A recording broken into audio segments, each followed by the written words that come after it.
Good evening. Call the meeting to order of the East Providence City Council, August 11th, 2026. Summer is moving along. Madam Clerk, would you please call the roll of the council? Councilman Fogarty, Here. Councilman Lawson, Yeah. Council Vice President Rigo, Here. Councilwoman Souza, Here. Council President Rodrick. Here, the record show all 5 members are present.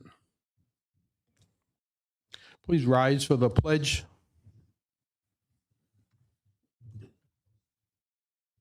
Pledge allegiance to the flag of the United States of America and to the republic for which it stands, one nation, under God, indivisible, with liberty and justice for all.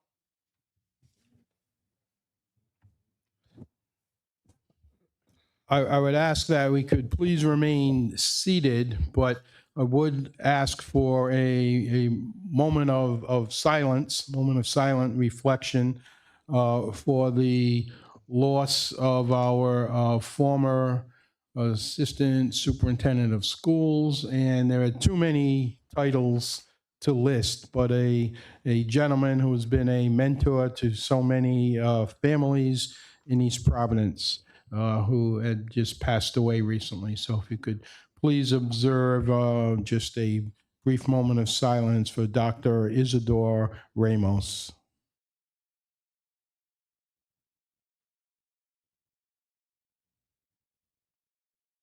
Thank you all. Appreciate that. Madam Clerk, before the executive session, we have some proclamations. So we'll do that first so that we can have our young guests who are here today with their families, so we can do that right away, and they don't have to sit here. You're welcome to sit here with us all night long, but if I were you, I would get out of here as soon as you get your awards. So we all know that in East Providence, youth athletics is a very prominent and a very important thing to our families, and especially with the recent gains made by the young women in our city. And it has been obvious at all levels, from Little League, youth sports, through resurgence in middle school softball with girls, and of course our great high school program. So we are very fortunate to have, as our banner says, the 8 to 10-year-old district champions for Rhode Island. Now, there are 4 districts in Little League in Rhode Island. District 2, which we are in, is the biggest. And it's no small feat that you young ladies came away with the championship of the entire district and just fell a little short going beyond that. So along with the city council, and all 5 of us have been strong supporters of you, have followed. I was able to get to portions of a couple of games, and it was exciting and a lot of fun. And you know, lights are coming, right? Hopefully very, very soon.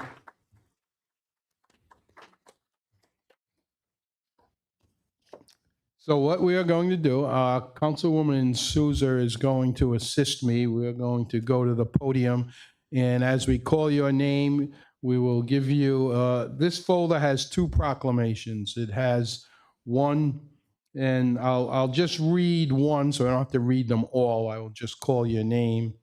And in addition to us, Mayor De Silva has also included a proclamation. So you'll be getting a couple. Yes, as I organize this, Council Vice President Rigo. I, as well as Council President Rodrick said, I saw you play a couple of times, and you definitely got a great potential as the years move up. As you move up, it's great potential. Having coached softball myself, you play very tenaciously, and I'm a little biased, but you have a very great manager, coach. and John McGowan. The the only problem with John is he played baseball at Bishop Hendricken, but you girls play the way John plays the game, and you play it right. And please stick together, and please stick with John, because you will win that district every year moving up. That's what I wanted to tell you people. Congratulations.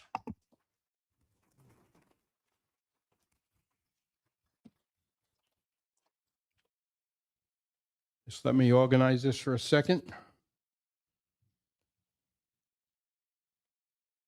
So the proclamation from the city council will say, and it will have, the nice city seal, City of East Providence, Rhode Island. On behalf of the city council, congratulations to the East Providence Central Little League 10U Softball All-Stars team winning the District 2 championship. And we have your name here, and all 5 of us have signed it. And similarly, the mayor's proclamation, we're a little concise. He gets a little more wordy. So I'll just read this quickly.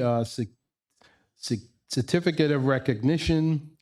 On behalf of the City of East Providence, it is with great pride that we present this certificate of recognition to, and your name will be there, the East Providence Central Little League All-Star Team. Congratulations on an outstanding season.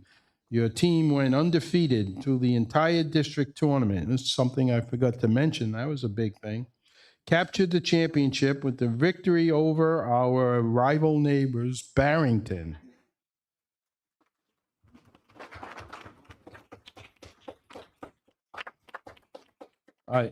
They're still crying over the line in Barrington over that one. Your hard work, teamwork, and dedication represent the very best of East Providence youth sports. We are proud of you and your teammates, Mayor De Silva. Okay, so if you bear with us, when we call your name, please come up to the podium, and Councilwoman will hand you your certificate, and then walk over here towards the front and face out your parents and folks. And remember, smile, because I think this will be televised also.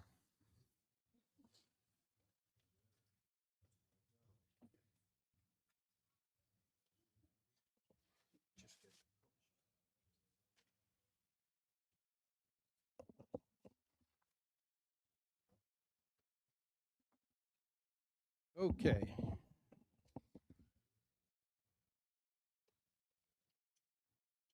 Of course, the first last name would be a little hard to pronounce, and it's got this fancy script here. Natalie Covarrubias. Is that close? Okay.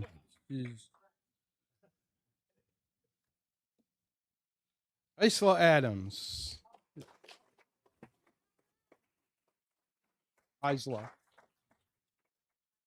Isla. Sorry, Isla. I should have known that because I watched you play. Abilene Smith.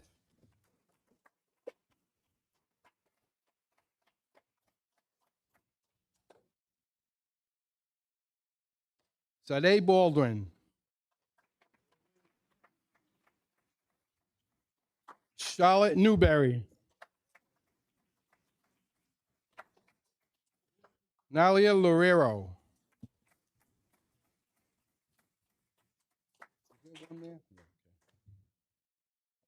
Maya Ribeiro.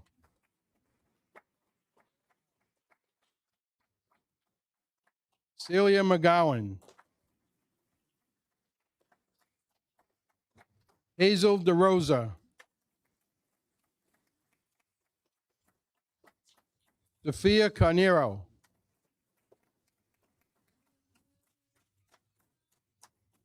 Victoria LaFontaine. Lila Kelly.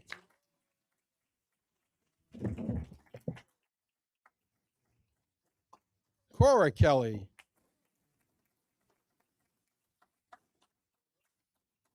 Olive Tuthill.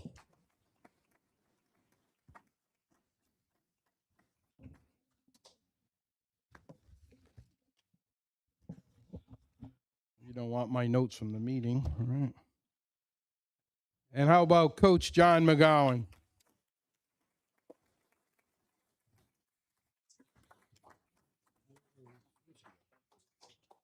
Coach Mike Kelly. Mike, make it? Not here. You want to get it for Mike? Come on out.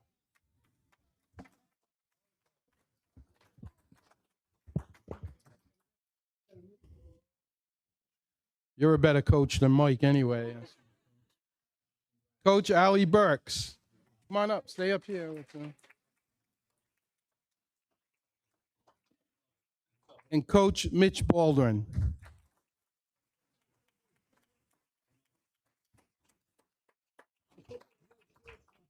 Rich, why don't you come up, and any other league officials want to join the group? And I think we're going to try to organize a picture. Coach, you want to take these for those who couldn't make it? Go up top because this. Move in tight, guys.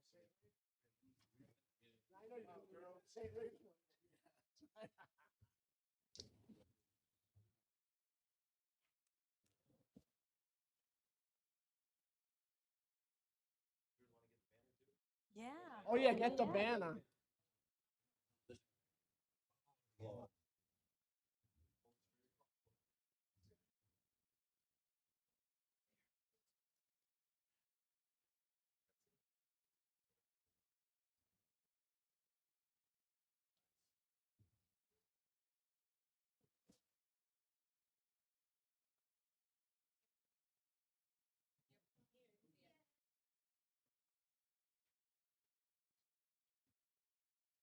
Great job, girls.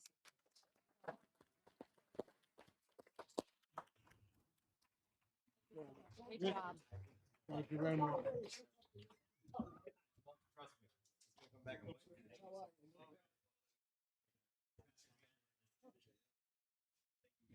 Absolutely. Thank you so much. We love you guys. Thanks. Thank you very much. You got it. Thank you very much. Appreciate it.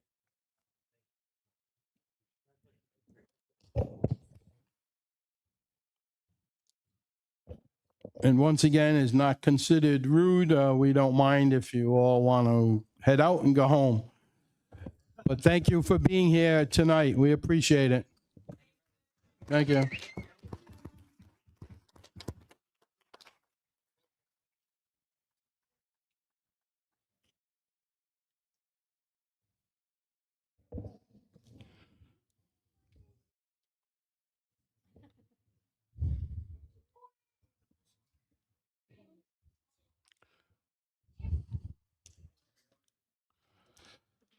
Madam Clerk, if you want to resume, I guess we'll start with the executive session.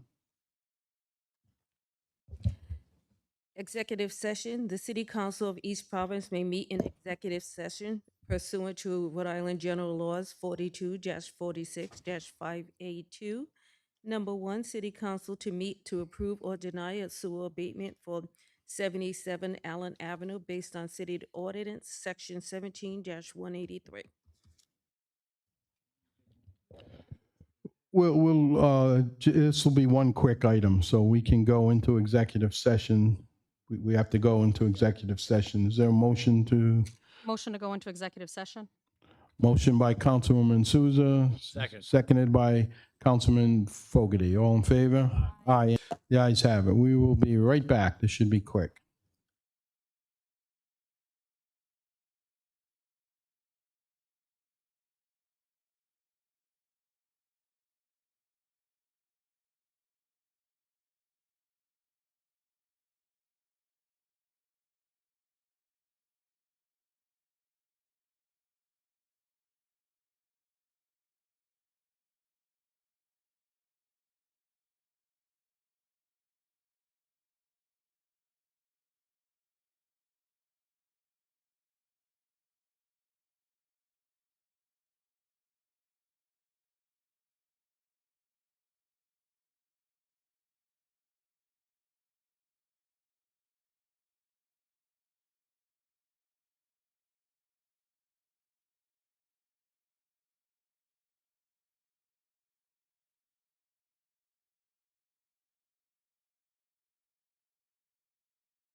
To return into a public session, Second. seal the minutes.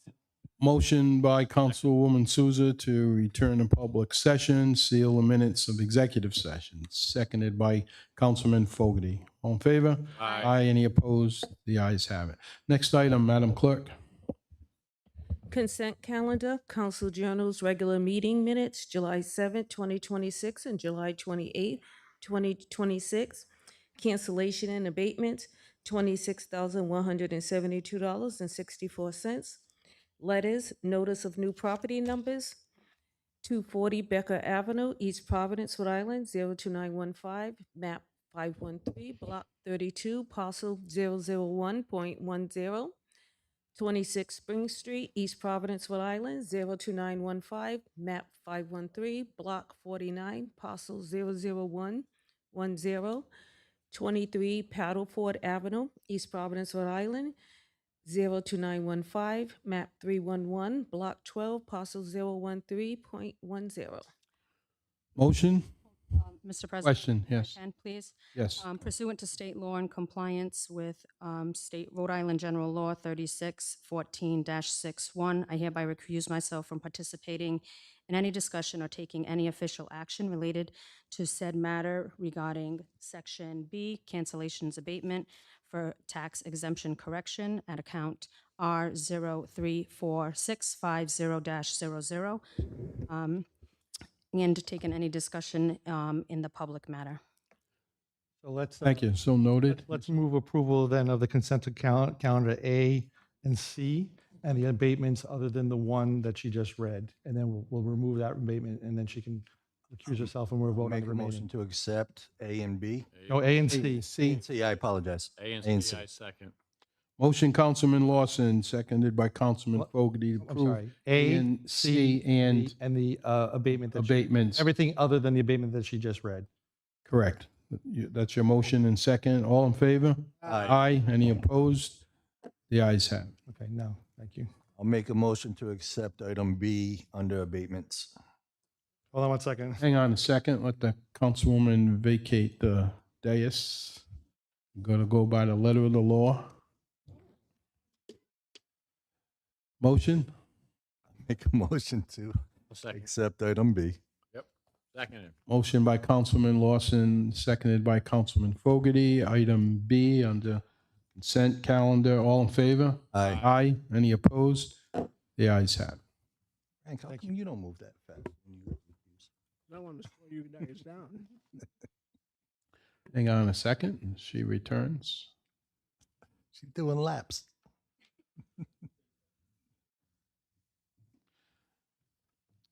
Continue, Madam Clerk. Licenses for discussion and possible vote. A, non-public hearing, special event, one-day entertainment license for Tara Machado. Event address 79 Narragansett Avenue, September 6, 5:30 p.m. to 10 p.m. Labor Day Party Live Band. One-day entertainment license, Michelle Cooper, prayer gathering with solo musician, 555 Waterfront Drive, East Providence, September 17th, 8 a.m. to 3 p.m. One-day entertainment license, Keith Anderson, Narragansett Terrace, Jetty Acoustic Guitar, 102 Riverside Drive, East Providence, August 29th, 2 p.m. to 5 p.m. One-day entertainment license, PM Bird, Trinity Tabernacle, Inc., Community Festival, 251 Central Avenue, East Providence, September 13th, 11 a.m. to 5 p.m. One-day entertainment license, Deborah Sears, Sears Wedding, community-generated music, 56 Euclid Avenue, East Providence, September 12th, 4 p.m. to 12 a.m. Special event, one-day entertainment license, Lucy Fontaine, Family Fun Day for Children, 60 Berkeley Street, East Providence, August 22nd, 12 p.m. to 4 p.m. One-day entertainment license, Lisa Cabral, Ocean Grove End of Summer Family Gathering, 99 Howard Avenue, East Providence, August 29th, 3 p.m. to 8 p.m. Block Party Food Truck Event, Natalie Carneve, Cow Truck, 151 North Broad Street, East Providence, September 6th, 3 p.m. to 7 p.m. Special event alcohol license, Deborah Sears for the Sears Wedding, 56 Euclid Avenue, East Providence, September 12th, 4 p.m. to 11 p.m. New mobile food establishment, Arthur Evans, South County Barbecue. Owner's location, 615 Condit Hill Road, Saunderstown, Rhode Island. Read-in only, new mobile food establishment, Gerardo or Rihanna, A&E FS LLC. Owner's location, 83 Parnell Street, Providence. New mobile food establishment, read-in only, Christine Holden, Duke's Chicken and Waffles, 615 Condit Hill Road, Saunderstown, Rhode Island. New mobile food establishment, read-in only, Matika Fauna Cassava LLC, 282 Webster Avenue, Providence, Rhode Island. Council President, I make a motion to bundle all non-public hearing licenses, A1 to A13. Can I ask one question? The Sears Wedding, 55 Euclid, is that a private residence? Why do they need a alcoholic license? I can understand the entertainment because it's a party, but why they need a liquor license? I don't know if they're Is in the that something street. they applied thinking they had to? I mean, I'm going to approve, but I just, was it something Andy Weed told them they had to do, or was it? It was approved through the licensing's clerk. Let me see which. Yeah, I mean, maybe they applied for it, not, but if it's a private resident, I'm not understanding why they need permission to have alcohol at their own wedding. Entertainment license, yes. The alcohol Yeah. license, I mean, that's coming to your house and serving beer, wine, Mhm. spirits. They don't need to apply for that. So if Debbie applied and she got charged for a one-day liquor permit, we need to reimburse her for that because that's not right being on a private residence. It doesn't indicate whether or not if she hired an individual bartender or not. But even if you hired a bartender, you're not charging under So- It state says law. type of organization, sole proprietorship. All right. So we got a meeting before September 12th. So we can just approve this, and if there's a rebate, and Yeah, all right, yeah. If you as could, long as no one's against it, No. let's just approve it and move it along. And then if there's a rebate allowed, then we'll make sure they get rebated for the permit fee. So the motion is to bundle all of yeah, the one more question. items. Yes, sir. 3 food trucks read-in, they were operating before we come before the council? I believe that was part of the food truck festival that was So we had held unlicensed trucks? at was it at Bull Point? Yeah. Yeah. Two of them are actually for this week, and there was no other time to put them in. So we actually requested it from Council President the day that they needed. There's no other meeting. Hold on, and I can tell you exactly. There's a meeting tonight.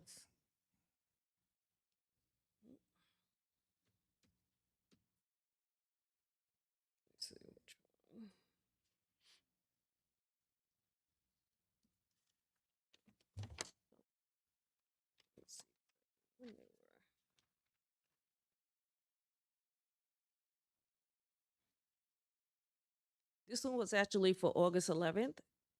It was supposed to be in the meeting for August 4th, and it was placed, but it was approved to be on July 9th. That was why. This was a read-in. Okay. So it was approved on 7/9 by Council President. Okay. That's fair because we moved the Yep. moved the meeting. Okay, I understand. Yes, moved Yep. the meeting. Yep, we were supposed to be here August 4th, and because National Night, we had to move. Okay.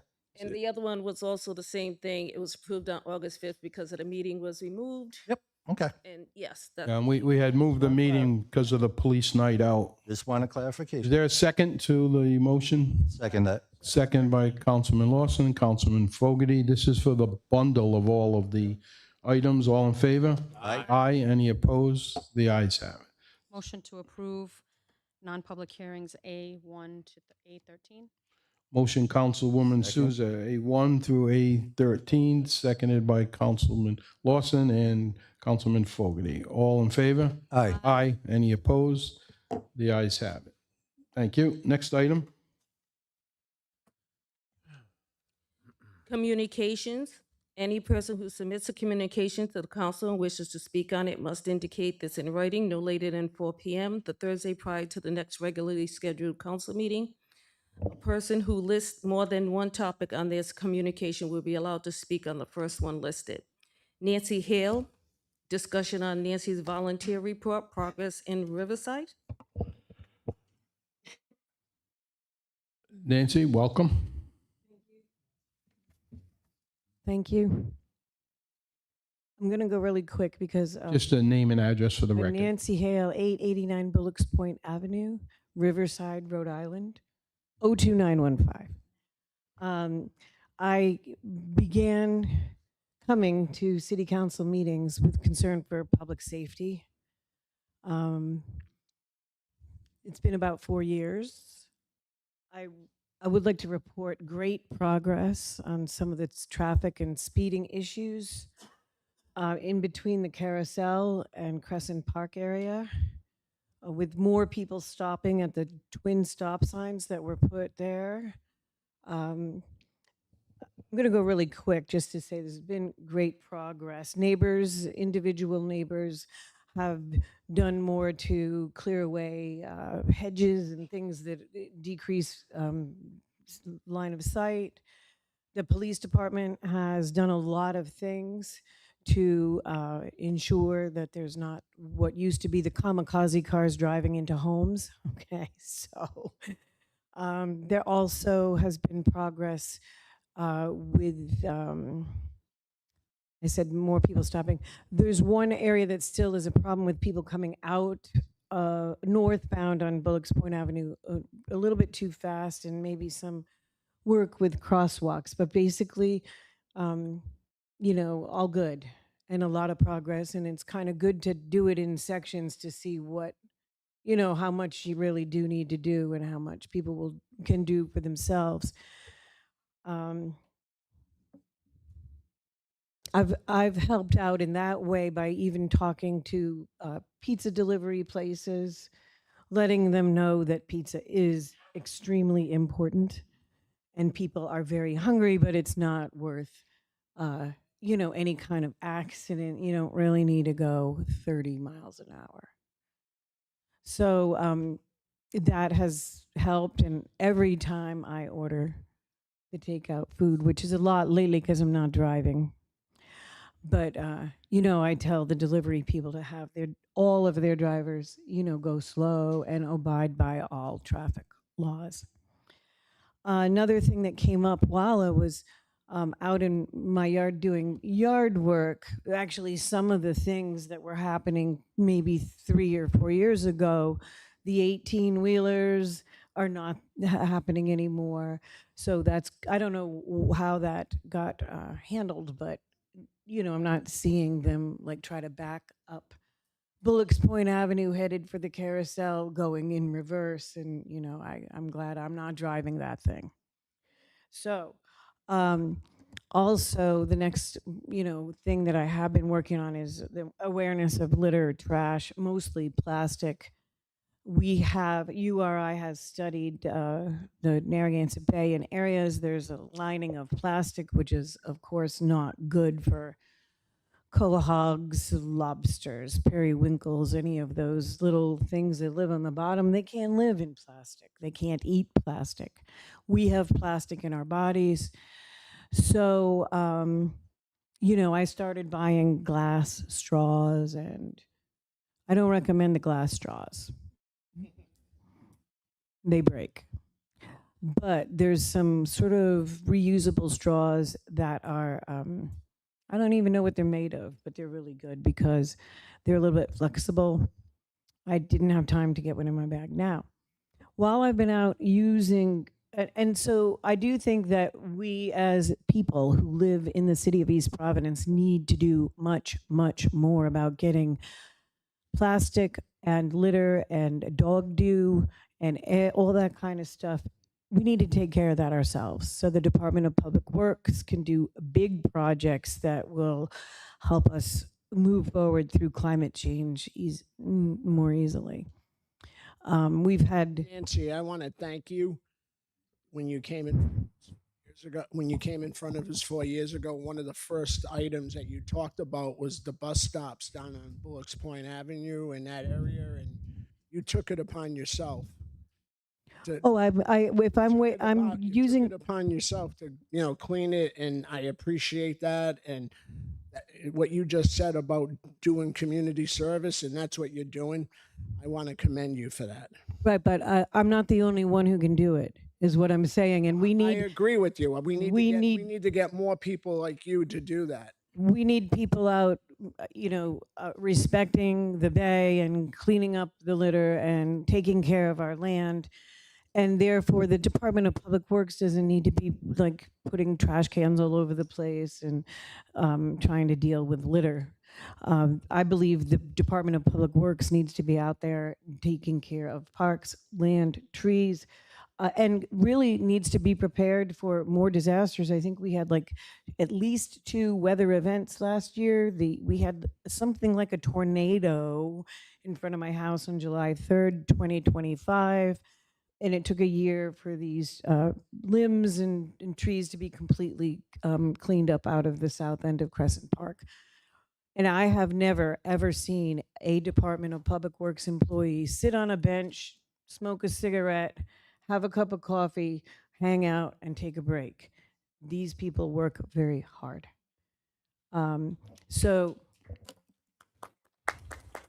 that's for the Department of Public Works. And we also have an award-winning snow plowing, whatever it is. I think the same people, I don't know how they do it, but they do a great job. And they did a great job with the blizzard of 26. Yeah, that's the right year. Okay. Thanks, Nancy. Could you wrap it up a little bit? This is the third, and there's more, but I will put it in writing. It doesn't really need to be. Well, all you about can me. finish. I just What want I'm you to- trying to say is it isn't just me. We all need to do these things, every single one of us. And then we won't need to pay more taxes for more people to tell us not to speed, to give us tickets, speed cameras, and Department of Public Works, cleaning up after us. It's really, really unnecessary. The latest thing that's going on everywhere, I don't, all over the place in Rhode Island, is the lantern flies.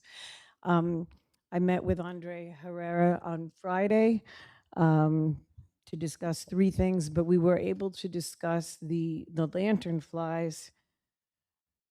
And of course, people may know the lantern flies by the beautiful pictures of the patent leather spider-looking thing with black and white spots. They jump, they bite, they eat wood, they will live in hydrangeas.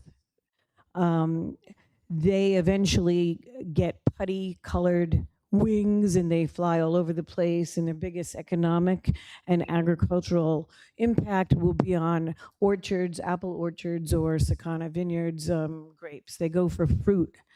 They suck the sap out of woody kind of plants like hydrangeas and maple trees, which I have in my yard. Now, you can try and catch them, which I have, and I freeze them like I did with fruit flies in college. They go to sleep and they won't move. They won't bite you. They are hard to catch at that stage. There's 2 stages, I think they're called nymph, young and old. It's sort of like a 10-year-old and a teenager. The first stage are the teeny tiny, they are black with white spots. I just want to ask you to wrap up. Yes. This is a communication, so it's not a 3-minute limit, and I I'm know, going but as I'm fast as trying I to can be- go. I'm going as fast as I can go without sounding like, Yeah, no, I'm giving you a Easy. lot more than 3 minutes. this is You're not fine. public comment. This is communication, so you have a chance. I get it. to, I just want you to. Well, I can't go quicker than I can go. All right? I can't speak any faster. So what I'm going to get to the end of it right now. Okay, what we really need to be aware of in a public education, and Andre said he's going to put out a public service announcement, since they're hard to catch and they'll ruin your yard and they'll take out trees, the best way to get rid of them is when they are eggs in an egg mass. So to know what that egg mass looks like and to get rid of it next springtime will help. The egg mass looks like a putty colored, maybe like a shoe size putty thing. I saw one, I didn't know what it was. I thought it was some weird mushroom fungal thing. It was on wood chips. They will put these egg masses on the side of trees or in wood chips because the little babies, when they hatch, they eat wood. So what would you do if you were a mother? You would put your eggs right near the food that the babies need to eat. So if we get rid of the egg masses, that's the easiest way, and that would avoid using whatever chemicals and home remedies people are trying to do to get rid of these things. So ordinarily, I wouldn't recommend killing anything, but we have been told by the Department of Environmental Management that's what we are supposed to do with these things. So I guess that could be the end of it for tonight. Thank you, Nancy. Thank you, Nancy. If anyone wants to see the bugs frozen, I have them.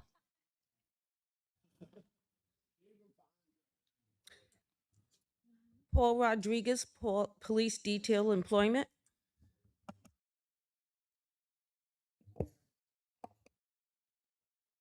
Oh, what happened to B?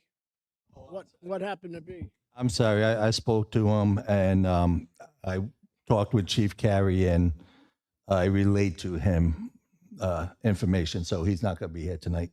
I already dealt with the issue. Councilman. Good evening, Paul Rodriguez, 166 Fort Street. Welcome. Thank you. I am not going to talk about lantern flies. Good evening. Thank you for allowing me to speak, council persons and fellow townies. I'm going to be as brief as I can. As you know, if you don't know, I've been trying to work details and I've been, I guess you could say, blocked. I sent an email to all council persons and every one of you has responded to me, whether it be by phone or email or text message, so I thank you for that. But if I may, I'd like to read said email that I sent to all of you, to my fellow townies. Please. Dear council members, I hope you are doing well. I am writing to ask for your assistance because after months of trying to resolve this matter through the appropriate channels, I have been unable to obtain a clear answer or even a response regarding my ability to return to police detail work. I underwent my second total knee replacement in December of 25 and was medically cleared by my orthopedic surgeons to return to work in April of 2026. Since then, I have completed every requirement asked of me. I submitted all newly required applications and was advised by the Human Resources Department that I was, quote unquote, all set. And was also informed by the East Providence Police Department Patrol Commander that I was all set. Yet nearly 4 months later, I remain unable to work details and not have been given a single explanation as to why.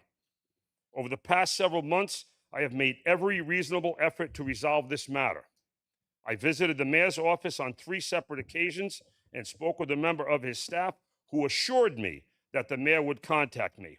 That never happened.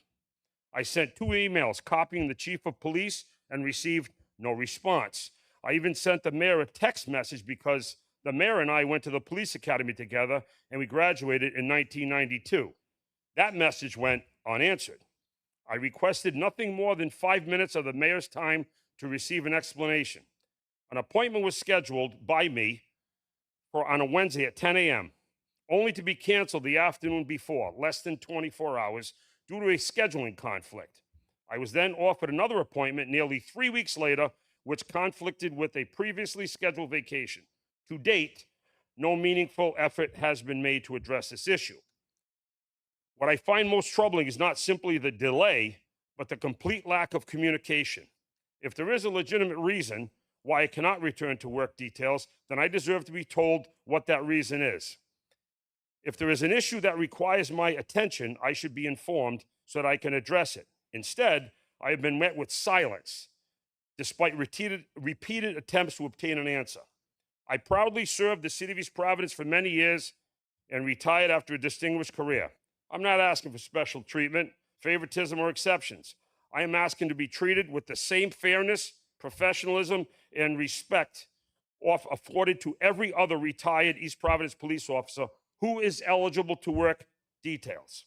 It is difficult to understand why civilians and officers from other communities continue to work details throughout our city, while I, medically cleared, a retired East Providence police officer who has completed every required step, remain unable to do so without an explanation.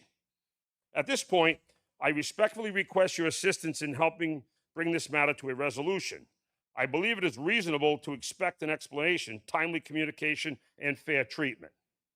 If there is a decision preventing me from returning to work, I would appreciate knowing who made that decision, the basis for it, and what process exists to appeal or resolve it. Thank you for your time and consideration. I look forward to your response and sincerely hope this matter can finally be resolved. Respectfully, Paul Rodriguez, retired East Providence Police Department. And I should have said that was July 10th at 2:49 p.m. I put myself on the council docket, I believe, I will tell you right now, because, let's see, I put myself on the council docket July 29th at 1:04 p.m., timestamp from the clerk's office. And on August 5th, I received an email. I don't know if do you have the email I got from HR? Do you all have it? No, well, what do you know? I have copies. Let me just, if I may. Can I Please. approach? Please, thank you. There you go. I don't know if I have enough, but you guys can We share. can share. That's fine. Here you go. Thank you. There you go.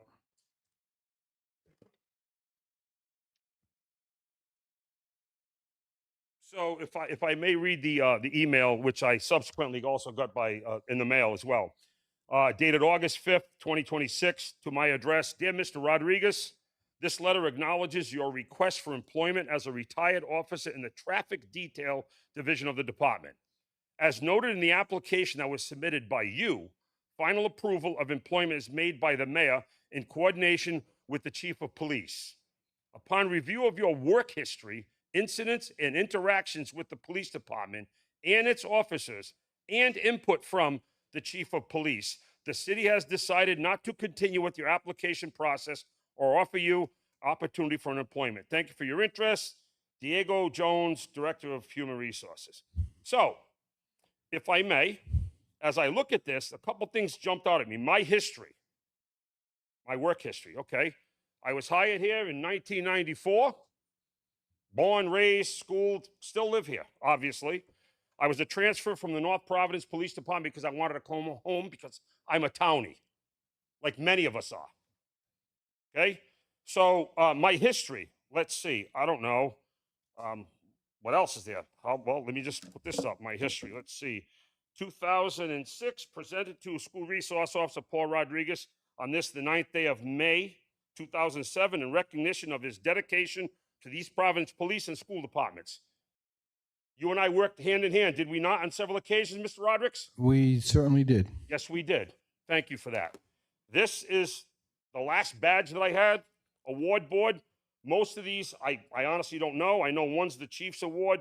The number 2 is for off-duty life-saving, because on 2 separate occasions, I administered CPR, and I was 2 wins on that. The number 3, I think, is a unit citation. These 2 accommodations, I don't know. So that's my history.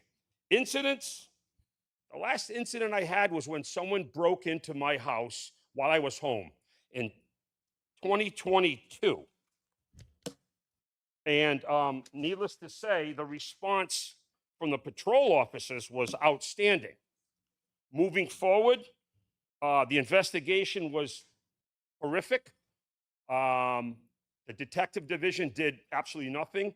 Here we are now, almost 4 years later. I'm still waiting on a call back from the juvenile detective because they apprehended the young man who decided it was a good idea to kick my door in and break into my house.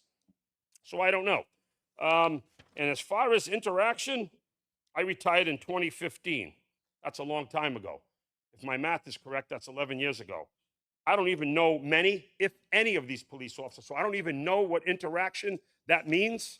But As a proud retired police officer, I am not happy. Now, because I'm not good with the computer, in closing, and I had to do this on my phone, so I apologize. I want to read this. In closing, I just want to thank you, the council members and fellow townies, for allowing me to address all of you this evening. I have always been one of those people who, even into my 60s, spoke to my dad and asked for advice. My dad also worked for the city, worked at the DPW as a central garage superintendent, 30 years. My dad was rather quiet, unlike myself, but always was great when it came to needed advice. When my dad learned of this detail situation, he told me, and I quote, Paul, someone is blackballing you and discriminating against you. You don't tolerate this. Insist on answers. Okay? Not thinking this was going to be a big issue, I kind of let it go away. On Thursday, August 6th, my 91-year-old dad fell and broke his hip, surgery, hospital, etc. Concentrating on his health was my main objective. He would occasionally ask about my situation. My answer was always, yeah, Dad, I'm working on it, I'm working on it, I'm working on it. I shouldn't even be here tonight, to be totally honest with you, because remembering my dad's words, don't tolerate this. Tonight, I remember him and his advice as we prepare to lay him to rest later this week. Dad, I will never forget. There you have it, folks. Somebody explain this to me. Paul, let me. Thank you, officer. Hang on a sec. Why don't you hold questions till we've finished? I want to get a rebuttal from, unless, I just want. Were you doing details after you retired? Well, yes, I retired in 2015. I worked at the DPW for a short time. Then I drove truck for a little bit. And then I came back and I worked details up until 2020, 2021. And then I took a job with a construction company. I was in the laborers union for 5 years, recently retiring last November. Yeah. So you had been a traffic control officer Oh, yeah. post-retirement, Absolutely. and you have to reapply to do that? I've never heard of that. Oh, okay. I didn't either. That's why I'm asking. No, I don't think, That was of all the retarees I've talked to, I've never heard of such a thing. Okay. so, thank you, officer. And I do recall those times we worked together at our high school. And sorry to hear about your dad. Thank you. He was certainly a fine gentleman. I was glad to Thank you. have known. So, as you know, and you and I have talked a little bit, council does not hire traffic officers, police. Doesn't mean that we don't want to be involved and get to the bottom of this, because we do. So I asked the mayor, said you need to respond, and I believe he is going to send his someone from his administration here to respond. So before any of us comment, I would ask him, is it Matt? Are you going to respond? If you could come forward and speak, thank you. And just identify yourself. No, why don't you stay up front here? You can sit in the front if you want to sit. My name is Matt Paddock. I'm the Director of Communications for the City of East Providence. I want to say good evening, everyone, and thank you to the council for giving me an opportunity to address Mr. Rodriguez's concerns. As a former journalist, I've always believed that it's important to address any situation solely on factual information and context, keeping opinions and biases out of the equation. Blanketed statements and false narratives do nothing but divide a community and create confusion and disruption. It has always been this administration's belief that we do not share human resource and employment matters in the public spotlight. But following a recent video that was shared in the public eye, we felt that it was important to address this issue. I've provided the City Council with a retired officer employment application where it clearly states that final approval of employment is made by the mayor in coordination with the chief of police. So Andy's going to pass that around right now. Now, I would like to take a moment to address the concerns that both Mayor Da Silva and Chief Raposa have with the employment of Mr. Rodriguez in the detail division. Prior to the City of East Providence moving to a mayoral form of government, the city continued to find themselves embattled in negative light from past city leaders, including several large settlements on the dime of the East Providence taxpayer. Mayor Da Silva's concern with hiring Mr. Rodriguez is because one of those settlements and the hiring practice involved with Mr. Rodriguez to the Department of Public Works just days after his retirement from the police force. That settlement in regard to the Rhode Island Fair Employment Practices Act and the Rhode Island Civil Rights Act cost East Providence taxpayers over $150,000 after it is alleged he was given the employment opportunity over two minority individuals that were next in line for the position. Additionally, Chief Michael Raposa had concerns of his own, dating back to an incident at Mr. Rodriguez's home where a group of underage children were fooling around and playing ding dong ditch. Now that game quickly took a turn for the worse when the door to his home opened. Now, although Mr. Rodriguez was in a heightened emotional state because his door was, quote, kicked in, the concern of the police department comes from the comments that he made to officers on scene that night and his judgment in the moments that followed. It is important to note that this incident happened before our department had implemented body cameras, and those concerns come from the officers still on the force today who responded that night. Now, lastly, the city of East Providence is home to an incredibly diverse community. East Providence is home to one of the largest Portuguese and Cape Verdean populations in the United States. We have a proud Irish culture and a growing Indian population, along with so many other nationalities represented throughout the city. It is more important now than ever that all of those who call East Providence home feel safe where they live, and that they feel as though when they need them the most, our police department will be there to support them. And it is the administration's stance that all forms of racism and bigotry simply will not be tolerated. Following a social media video that made the rounds on July 28th, East Providence police officers who were working a very serious federal investigation, which was not ICE related, recognized the individual as someone who had interjected themselves into an active police investigation, directing inappropriate comments towards the individuals involved in the traffic stop while officers were actively performing their duties. I would like to now turn to that body camera footage from June 17th of this year. This will play on the monitor for all of you.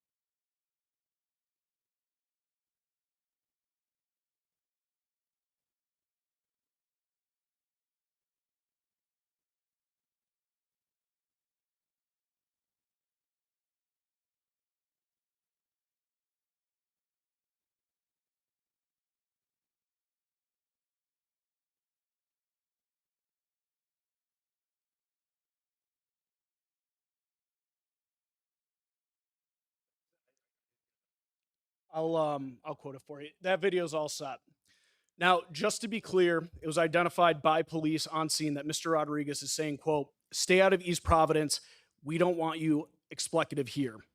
The individuals pulled over by police, while matching the description of the individuals police were looking for, in fact, were not those who police were looking for and were let go in this particular situation.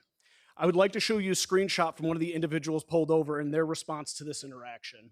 The photo is attached as well.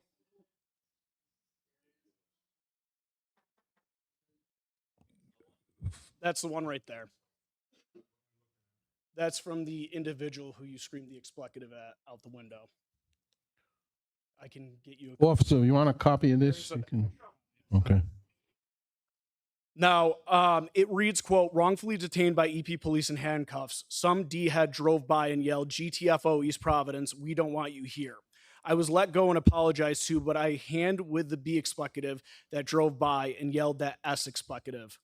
In a memo from Chief Raposa to Mayor Da Silva, Chief Raposa saying, quote, "The consistency of the observations made by both the responding officers and the reviewing supervisor reinforces that Mr. Rodriguez's conduct was perceived as inappropriate by multiple members of the department and was inconsistent with the level of professionalism expected during an active law enforcement investigation.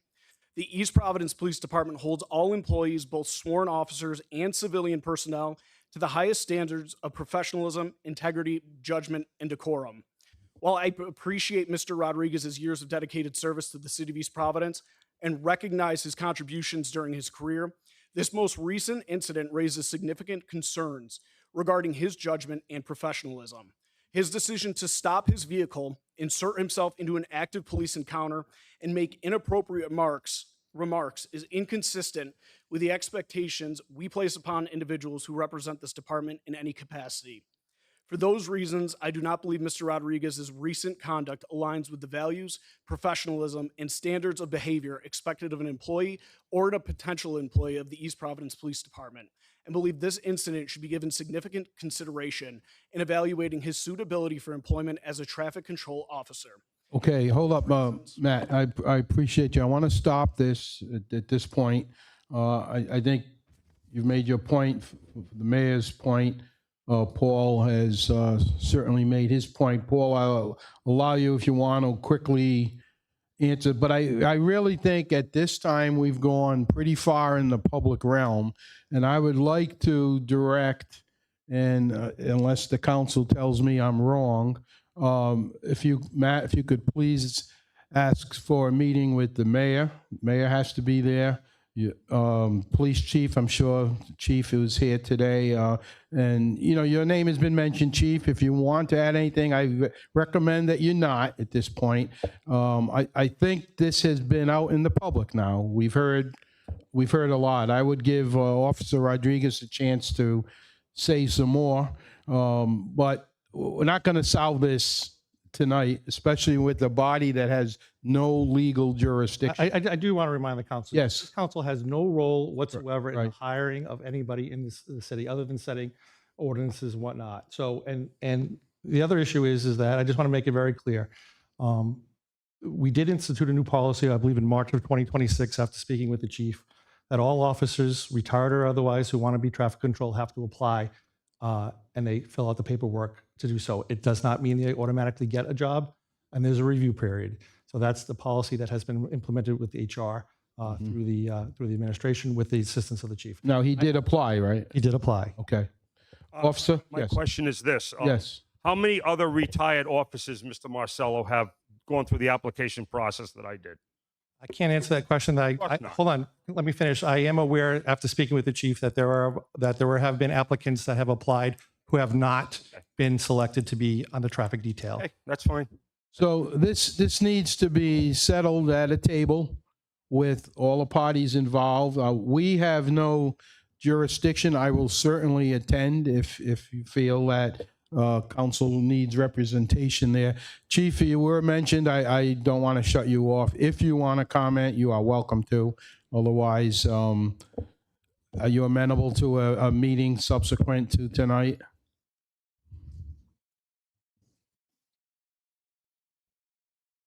Yeah, absolutely. I'm more than amenable to a meeting. You saw my letter should be included with the packet that you received. Yes, we just see that now. Yep. Read some of it, so. Okay, and officer, what was your rank when you retired, officer? Corporal, so I want to call you. Corporal, are you willing to try to sit down with the parties? I know you've already tried.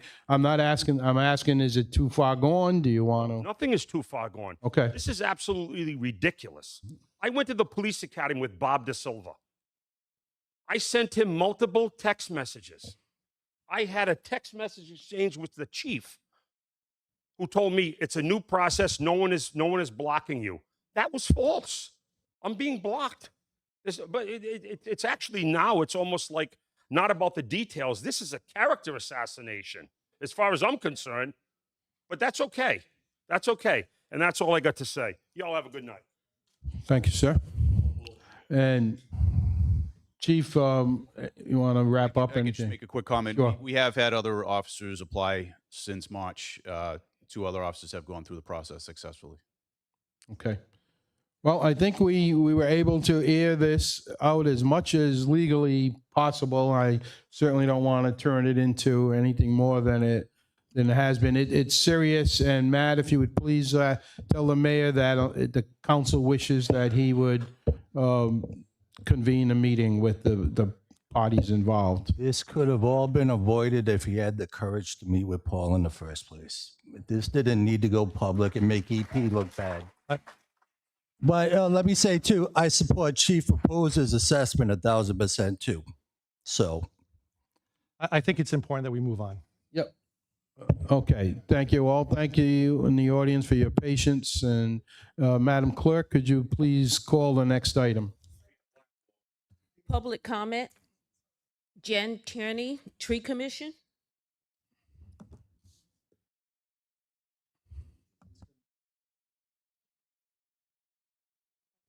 saw it in. Push the button now. There you go. Hi, thanks for having me. Um, you've seen me as a member of EP Urban Forest, but I'm also the vice chair of the East Providence Tree Commission. And very quickly, as you know, the city has made a lot of investments over the years for tree planting. We got a really nice federal grant. We've been doing a lot of tree maintenance. There was a public volunteer to do a tree inventory. At one point, the city council allocated, I think, $25,000 for trees. I'm not sure if that was kept, but the tree commission has decided to. We're supporting a resolution being put forth by Anna Souza to please support.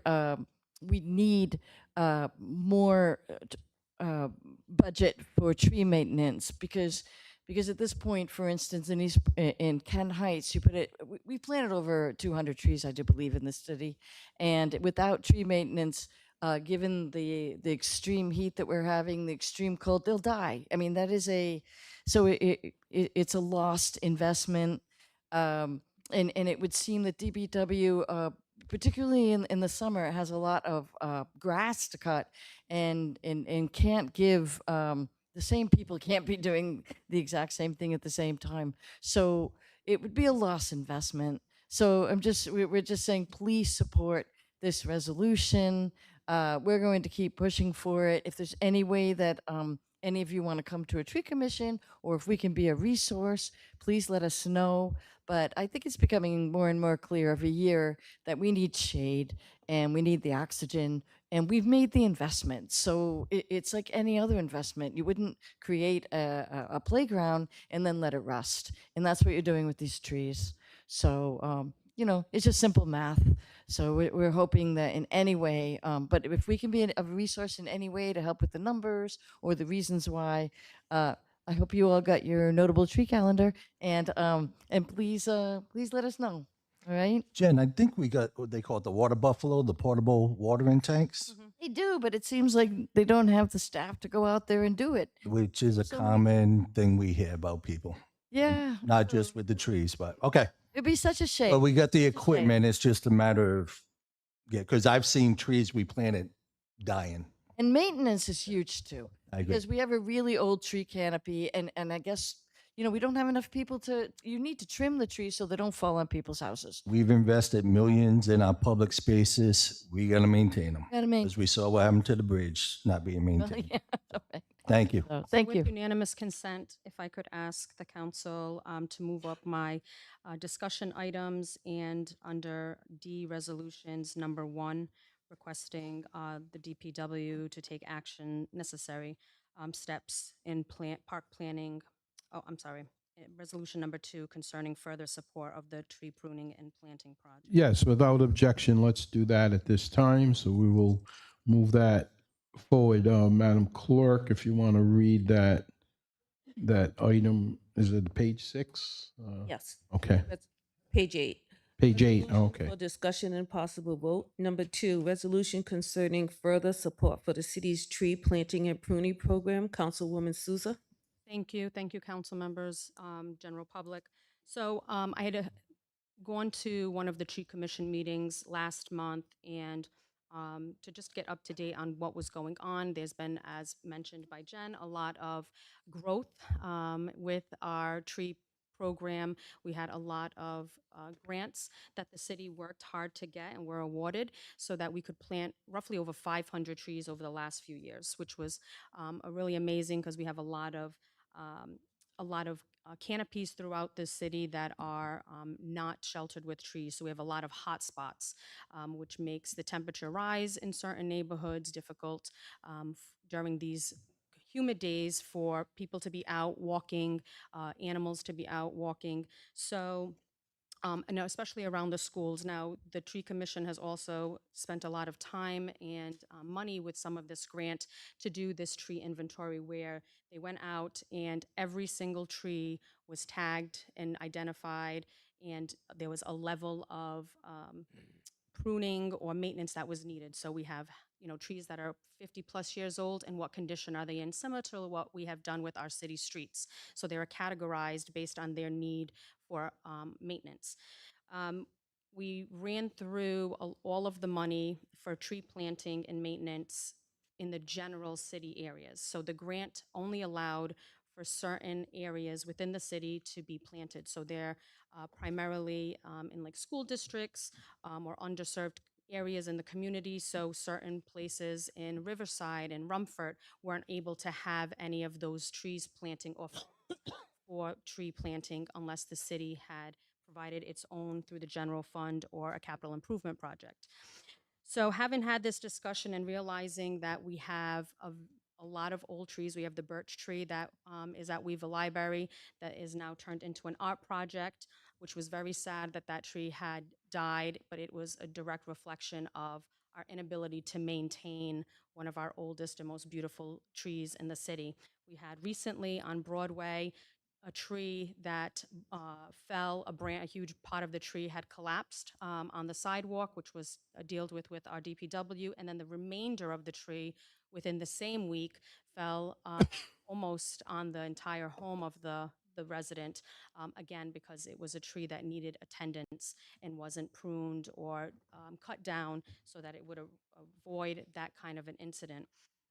So we have a lot of trees in the community that need maintenance, and then we have our new treelings that you can see throughout the community that have these bags that are at the roots, and that's where Councilman the Water Buffalo is going around filling those bags, and that sustains watering for over a week or two.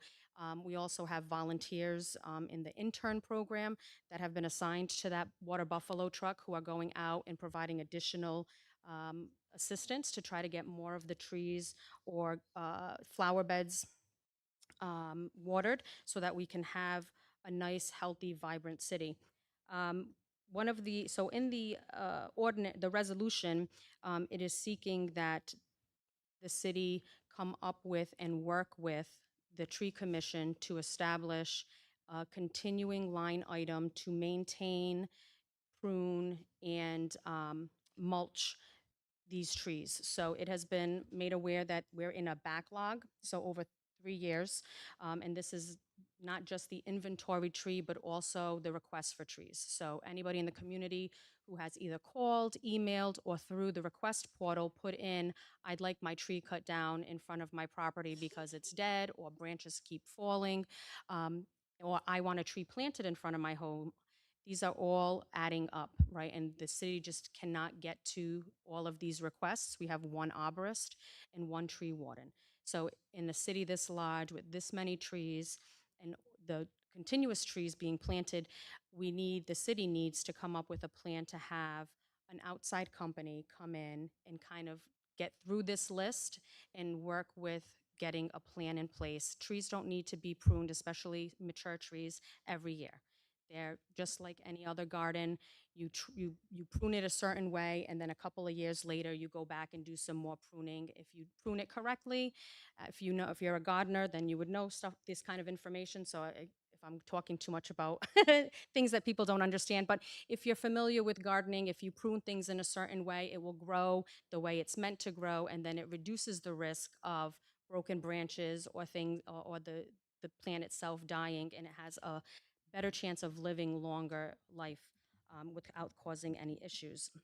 So I in think this, it's a great idea. I have issues up in Ward 1, as you talked about, that I have people that want trees, and obviously 02916 and Riverside 02914 communication 5, excuse me, um, doesn't fit into the population dynamics that they talk about that fixes it. I agree with you. I think this is really when we come to budget time, we take some of that capital. I think we can get X amount of trees.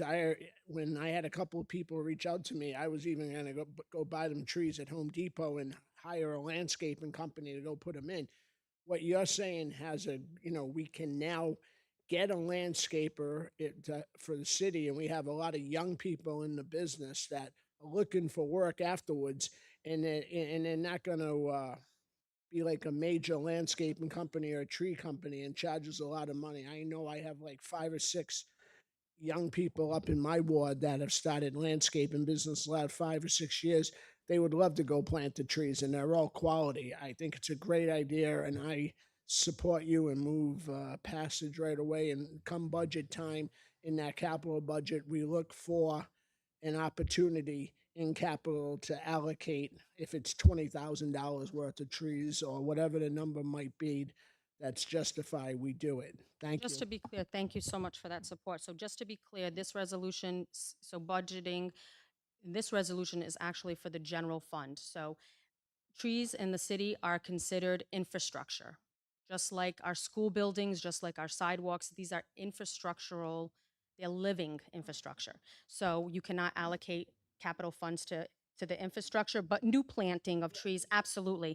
I think that the city, and I've spoken with the DPW director, and I've invited him to the tree commission meeting coming up, that we would have a collaborative discussion to find out what the number is that we're gonna need on a year-to-year basis, and maybe even a biannual. So one year might be a little bit higher, the next year might be a little bit lower.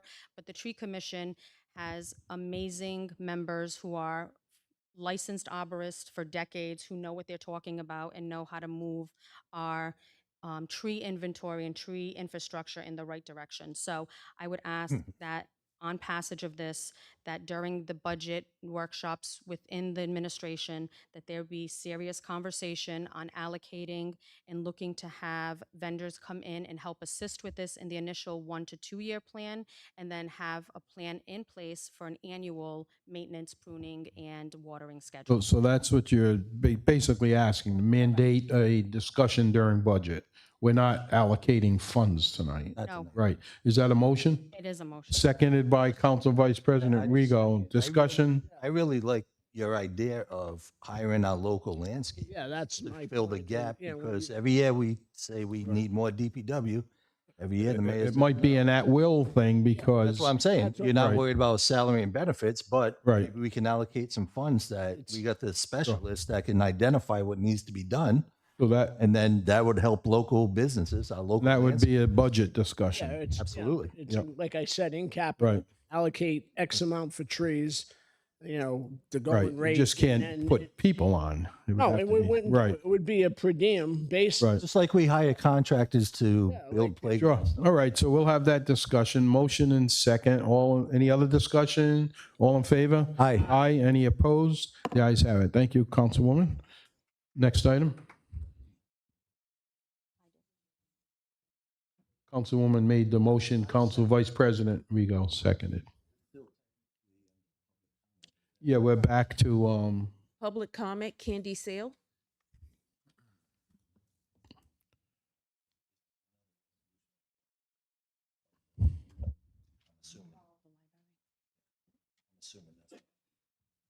thank you for your patience, Ms. Hill.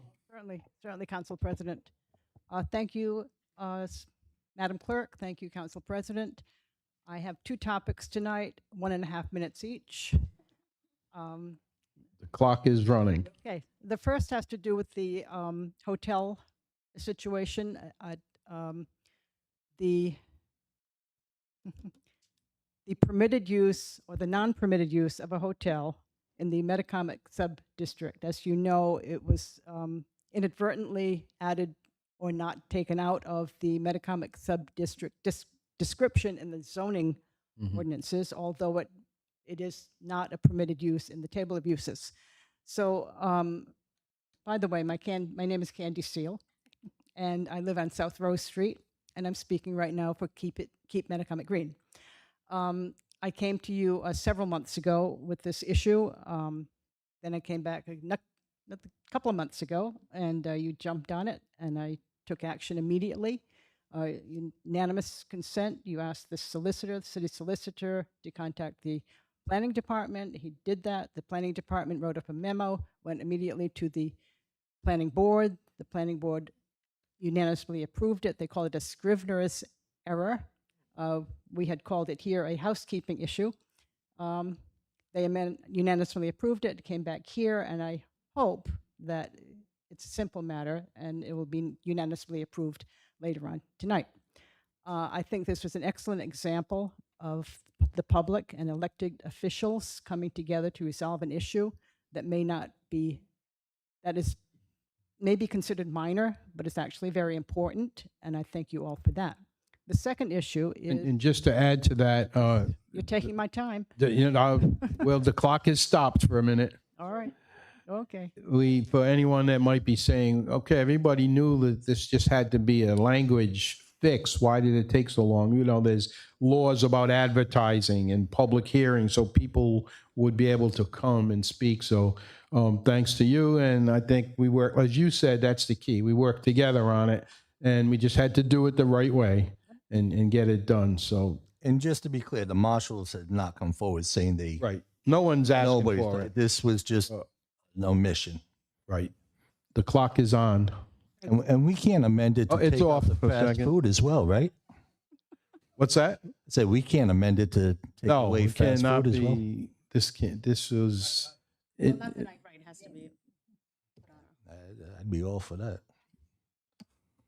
I'm sorry, continue. Thank you. And my point was really that once you got on this issue, it was resolved very, very Yep, quickly, and thank that's you. what we appreciate.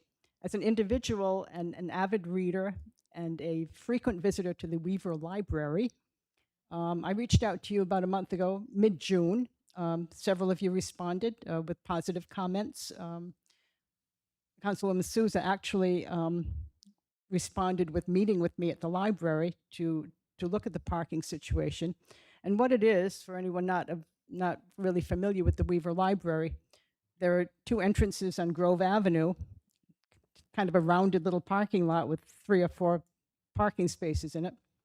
And I normally just pull in and see if there's a place to park, and if there is, I park, or I just head out and go park on the street. The point is that on busy days, people on Grove Avenue just park where they can, and sometimes it's no more than 2 or 3 feet from the driveway of the library. And with a small car such as mine, I found that to get out of there, I would have to inch my way out until I was halfway into the street before I could see if there was any traffic coming by. And I pray to God that nobody hit me while I was doing that. So I thought maybe I was the only one who had that problem. And while I was waiting one day for Councilwoman Souza to meet me to discuss the issue, the mailman was there with his big mail van. I said, "Hey, do you ever have any problem, getting out of here without worrying about getting hit?" He said, "Every day. Every day I have that problem." He's got a great big van. I've got a little tiny car, but he still has problems. So I want to thank specifically Councilwoman Souza for taking action on this. And I think this is a second example. And I hope again that you pass this as well. And I think this is a second example of the public elected officials working together on a somewhat minor but a very important issue. And I thank you for that. Thank you.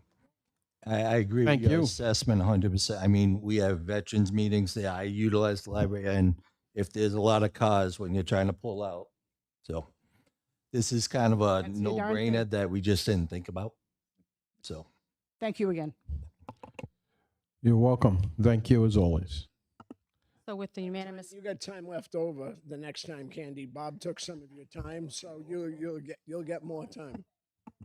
so if unanimous Yes. consent, I'd like to move up this resolution. So without objection, we'll move this resolution up at this time. no objection.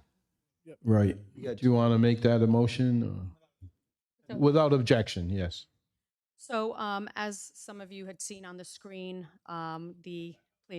the diagram that showed the library and the Weaver House next door also has a public and employee driveway.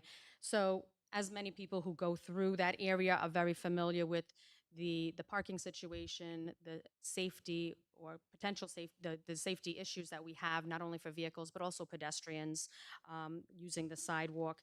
It really was a no-brainer to make this really obvious to people, right? So some people, it's obvious that you only go in one way and that you should only park in certain spots and not directly to a curb. For others, maybe not so obvious. So with the help of the DPW director and staff, We will now be adding signage that will stripe out where cars are not allowed to park so that there is 30 feet to each curb on the exit side so that you have plenty of space to be able to look without having to be halfway into the street to see if a car is coming in either direction. There'll be a stop sign with a line where you will be able to safely stop and not just come out. Wrong way signs so that nobody is coming in through the exit, which has happened because there was really no signage that said that this is the travel pattern that you should be taking into the library driveway. And then making delineated parking spots so it is obvious where to park across Grove Avenue in front of from the Weaver House parking driveway all the way to just past the library's curb. So there will be striped parking spots so that cars are aware of where to be parking. Additionally, in coming before the council later on in a capital improvement project, will be additional project for behind the Weaver Library. So Weaver Library has a very nice parking lot that is underutilized in my opinion because people come through the front primarily. They're not usually going down Orchard Street to park their vehicles unless perhaps they might be staying there at an event, and then they may utilize that parking spot. After speaking with the director, I find that that parking lot is not probably used the best way. It only has parking along the edges, the outside perimeter of the parking lot, and the middle is completely empty, which I think is underutilized space. Now, there's some discussion on how it should be done. I'm open to all suggestions. I do know that during the summertime when we have the festivals at Phillip Street Hall or St. Francis and the community uses that parking lot for parking to visit those events, that over like 75 cars park in that parking lot, and they do so in a manner that is safe and they're able to get out without causing any damage to another resident's vehicle. So I know the parking can be done in that parking lot. It's just a matter of the logistics and I'm sure some legal to make it official. So that's to come in the next month or two, and obviously a campaign to the public to suggest utilizing that parking lot, maybe signage at the front of the entrance of Weaver Library, reminding people that we have a very nice parking lot in the back if they're going to stay for longer than 15 to 10 minutes to enjoy the library, that they would use the back parking lot instead of the front of the library, which should be used for maybe 15 to a half an hour parking and not all afternoon studying like some of us probably have done when we were in school. So I thank the council. I thank Candy for coming forward and, as a community resident and addressing that also. As you said, sometimes there are things that we see in day to day and we realize that it could be better, but action isn't taken. And I'm glad that we were able to take this action and improve an area in the city that is so densely used. So thank you. With that, I move passage on this amendment that asks the director to facilitate the parking and signage layout as shown on the teleprompter and attached to the docket. And I believe he said it would be done within the next few months. Is there a second? Second. Second, Council Vice President Rego. Any other discussion? All in favor? Aye. Aye. Any opposed? The ayes have it. Thank you. Thank you, Councilwoman. Next item. Public comment, Linda Vaughn Du Bois.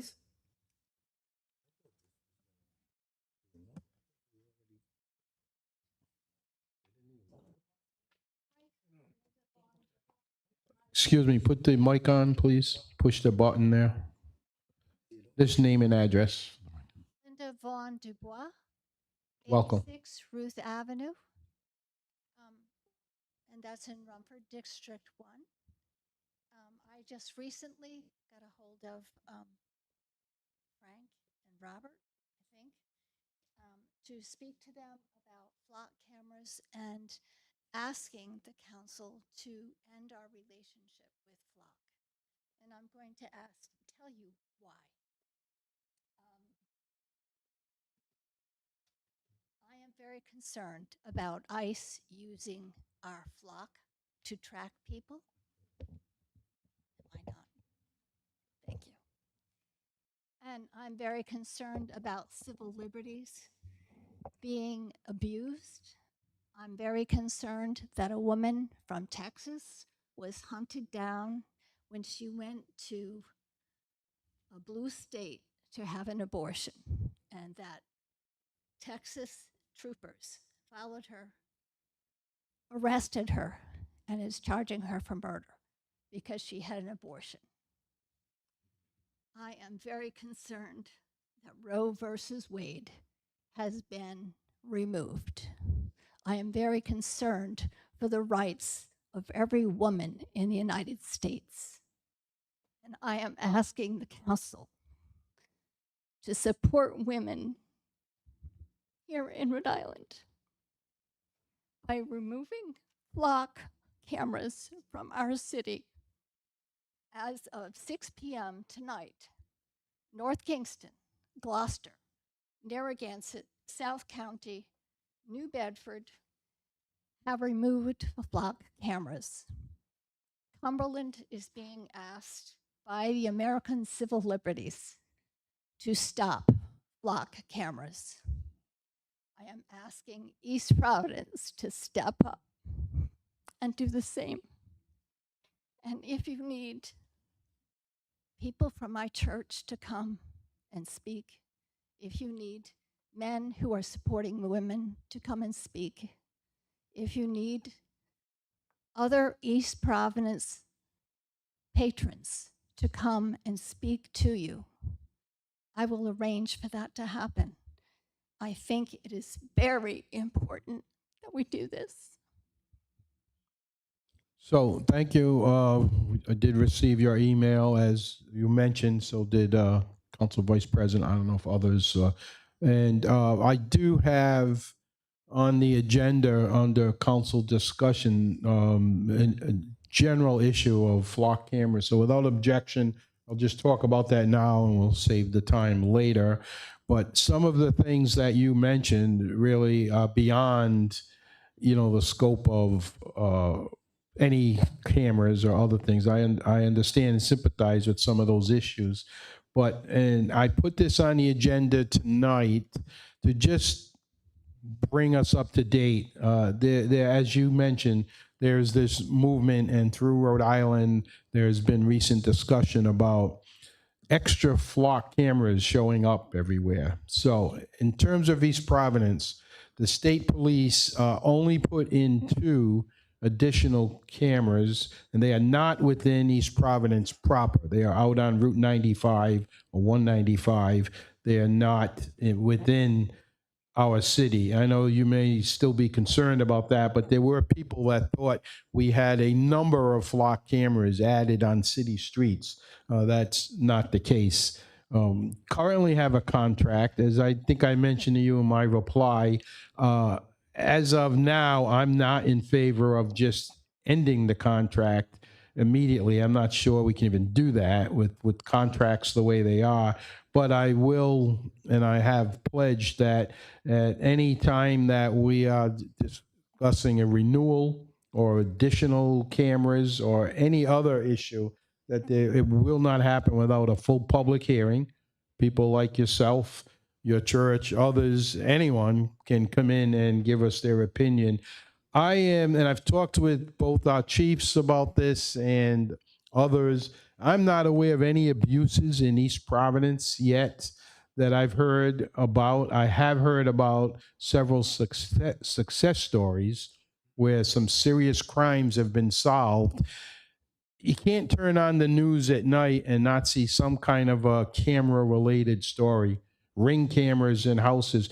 A family has their child's bicycle stolen. And what do you see on social media? 100 comments about check the cameras, check your neighbor's camera, check the Ring cameras. Everybody's doing it. I don't have one in my house. I'm going to probably get one, but it seems like everybody's got a Ring camera. I just let the criminals know I don't have cameras, right? You got nothing with stealing. Nothing to steal. Yeah, it's not right. I have a dog, though, to protect in the house.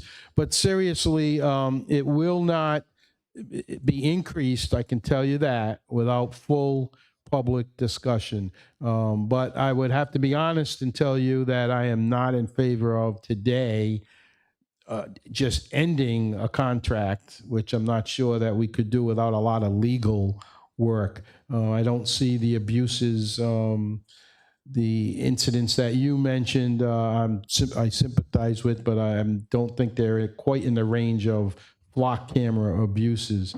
But it's like that book of George Orwell, 1984. It's been here for quite a while. But that's my opinion at this. I understand, and- and I do believe that they were great at slowing down traffic in the high schools. There's a difference. Two- That's two why, different point of things, order, man. I wanted to let you know that Yeah, it's not Flock, speed cameras. I sent you my email. Hope you read it. And first of all, women's rights, everybody's rights. I'm 100% for them and everything. But I'm going to take one offense to what you said. And I will tell you this, having a son who's a Rhode Island State Trooper, and what they do, they are not Texas State Trooper. The men and women are in the service of the state. I can guarantee you there's not one man or woman in that department that's going to be chasing anybody who didn't break the law. They wouldn't be, if God forbid we were a red state, which we're not, they would not do that. So I take offense to the trooper, you're using it as an analogy, but the Rhode Island State Troopers would never use that to do something like that. So I want to correct you. I just want to tell you that I support what you're saying. It's wrong what they do down in Texas. They should be their own country as far as I'm concerned. But I want to tell you, the flock cameras are not the speed cameras. I said to you right now, the speed cameras aren't even activated right now. They're shut off. They don't go back on until the school comes in.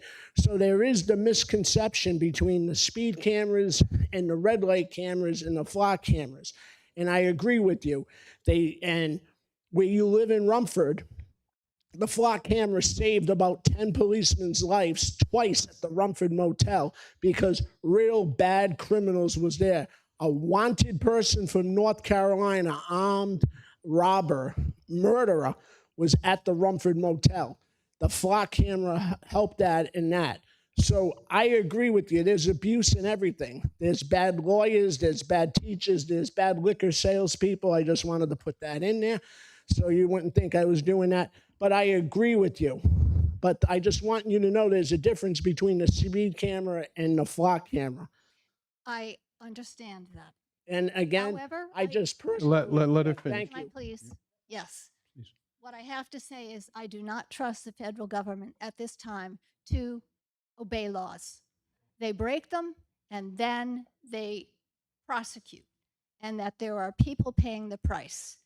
Our East Providence has a very large immigrant community. They work in our nursing homes. They work in our restaurants. They work in our schools. They work everywhere. People are having their visas revoked at this time, and they are being pulled out. People should not be chased by the federal government.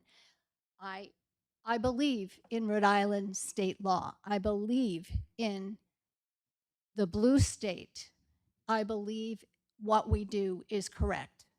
But I do not trust the federal government at all. So, So Maybe what the chief- can I add? what Yes, I'm, Councilman Lawson, you have the floor. Hang what on. I'm asking, Hang on, let Councilman Lawson, he has the floor So now. I want to say too, the protections of Roe v. Wade was codified into law in Rhode Island right after the Supreme Court shut it down. So that issue's settled in Rhode Island. I strongly support the flock cameras. I strongly support the integrity of the men and women of the East Providence Police Department. And there are built-in protections. We can go and ask for an audit of who accessed the cameras, for what reason, at what time. So there is accountability. I understand your concerns. Absolutely. What's going on from our president is hopefully, God willing, in November, things change course. But I think you're throwing the baby out with the bathwater with the flock camera argument, because it has been proven to help law enforcement capture criminals that we do not want on the streets. And I will be more than willing to meet with you and your group and have this conversation. face to face, because I think that's how representative government should work. There are valid reasons for these cameras, and the men and women of the East Providence Police Department are professionals. But I share your concerns with us. I as well as you, I as well as Councilman Lawson, I get calls, phone calls. I answered your email. If you have a group doing that, and I think if I remember right, and it was under Chief Francisconi, they don't share that information with any other department. They would. Do you share that information? Well, if there's a criminal If there's a criminal investigation, they do. investigation, Yeah. can you answer exactly? Again, it's been over. Okay, hold up. Now, let's not get astray here. Ma'am, did you want to add anything new to what you're saying? I will ask the police chief, though, to No, comment. Yeah. I want to move the meeting along, so I am w- asking the we East appreciate Providence City Council to stand with women, to stand with Right. immigrants, to stand for civil liberties. I'm asking. well, that's a different issue than flock cameras. It's the same issue. Okay, And well, we do. I'm first generation, so I stand with immigrants. Good. Thank you. Okay. So again, I'm willing to meet with you as well as Councilman Lawson said. I know what it goes through.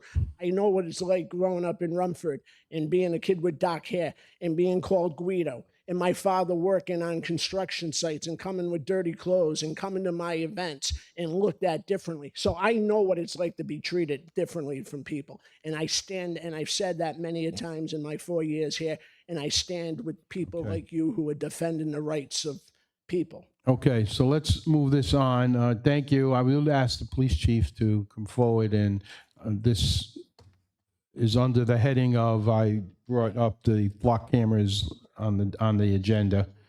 Chief, thank you. I could probably just clear this up really quick. Sure. Just for your own understanding, we do not share any information with ICE. Okay, so we just You continue. so we do share information with other agencies that have to complete an MOU with us and follow our procedure in order to gain information. There's a lot of misinformation out there right now. There seems to be a really big movement right now in the last couple months. I've been inundated with questions and emails and phone calls, as has the mayor's office, and I'm sure you folks have as well. What Flock has brought to the East Providence Police Department and the city of East Providence has brought a safer community. The amount of crimes that have been prevented, crimes that have been solved, is could not have been done without the help of ALPRs. ALPRs, Flock, have been around for dozens of years, probably 25 to 30 years. It's just so much, just recently that Flock has kind of taken over that industry. I think a bigger picture we have to look at too is the safety of our community. These Flock cameras consistently help us find people who are in need of medical assistance, missing, endangered, suicidal people. We have folks that come into our community from other communities that are in need of assistance, and we've made countless interactions with these folks. And also, because of these cameras, we're able to locate people. Connecticut, New York, Virginia, Florida. We've been Arizona. It's been all over the country where these have actually been successful uses, and understanding that there is some misuse, and I would be naive to not say so. But in East Providence, we do a really good job of making sure that the system's used properly, with the audits that we do, the random audits. And I mean, I understand that I'm probably not going to convince everybody, but I hope that people have a little bit more understanding of how important that tool is to us. It's not going to replace policing, but it's definitely a big tool in our toolbox. And Chief, I understand that the sad tragedy of the shootings at Brown University, that flock cameras in part were key to apprehending the person involved. That's correct. And so, I stay a supporter until we're shown that there are abuses beyond the benefits. No, I don't see that, but on the council or any other discussion on the I'll add flock? that I'm in favor of them 100%. I thank you officers for doing your job diligently. They've worked in my favor for my family. from afar, so I'll let you know that in public without detail. But thank you. I supported them when a detective asked me to support them and gave me the whole rundown of what they do 3 years ago. He worked for our force. He's retired, and 100% agree with it. And in certain things, there is some casualties, but I support it, and thank you for your service. Thank you. So it's not a public hearing at this time, but if anybody had a burning desire to speak very briefly on it, I would allow it. But I'm sure we'll have more discussion on this going forward. Chief, I'd ask you to stay there. If you can be brief, because legally it's not an agenda item for discussion, but please, you're welcome to come forward briefly. I don't want our city solicitor to get me in trouble. Just name and address for the record. Name is John Rinquina, 46 Tanglewood Drive, Riverside. Yeah, flock. Put a name with face now, John. Thank you. Last time I seen you, you were shaking my hand going across the stage, so at the high school. So Yes, sir. anyway, I thank you. I appreciate that. So basically, I listened to one of our residents speak about flock cameras, and I'll keep it brief. But I do believe in 2023, I believe May 2nd of 2023, when the council voted on flock cameras unanimously, put them into the city. I believe that the council was maybe, which a lot of good it does, and we have an awesome police force. I believe at that time, there was like 2,500 cameras across the country. Since then, in 3 years, they've amassed to almost 130,000. So this is from Flock's website. They run about, and you can correct me if I'm wrong, 20 billion license plates a month every 30 days. They have a 7% ratio of mistakes. So a lot of these figures weren't known at the time when you were approving this. There is some liability factors. I also have a copy of the Flock contract with the city of East Providence, which is a little concerning once you start reading to it, and I have a lot of highlights through it, which puts the city at a great liability, and Flock has no liability. So that's a little concerning how we went through this contract and we signed off on it. And as far as some of the data that is collected through the camera system that pertains still to Flock, and even if you cancel the contract, there's a survival line in there that says all the other paragraphs still move forward, which basically the data that's collected can be used for training, can be used for all sorts of purposes, which unless I'm reading it wrong, but it is a very one-sided contract. I don't know if you guys read into it or basically just went on the police chief's recommendation. And I do believe they do a lot of good, but you also have to protect, like she was saying, some civil liberties. And the Constitution once, Fourth Amendment, was never even brought up once during the 2023 hearing. Not one question was raised about the Fourth Amendment. Does it violate it? Does it not violate it? There's been a lot of dialogue across the country. There's a lot of challenges being made right now. And I believe that the courts haven't even caught up to this type of technology. And I also want to say one more thing. Think about this. If we are here now, picture what it will be in 20 years from now. If this is what we're going to do, mass surveillance throughout our cities and towns, and there's a reason why these cities and towns are canceling these contracts and getting out of this. I mean, it's just a bit too much too quickly. It hasn't even been tested, these waters. And I believe the abuses are coming now with the mass surveillance. Now the greater the abuses are coming. Yes, we're lucky it hasn't happened here. But can we guarantee that we still have an ethical police chief 10 years from now? Can we guarantee 10 years from now that we have an ethical council that will remain on top of things? Can we guarantee that we have an ethical, honorable mayor that's going to look out for the residents 10 years from now? Or does this technology get in the wrong hands and we are all victims to it? It just puts the public in a very vulnerable situation. And yeah, I'm sure you did your due diligence at the time when you approved this. But please, I mean, ponies and unicorns and, things that, some people are saying this could never happen here. Would they put their qualified immunity on it? Probably not. Probably not. So we need to think seriously about what she said. Do we want to continue this practice?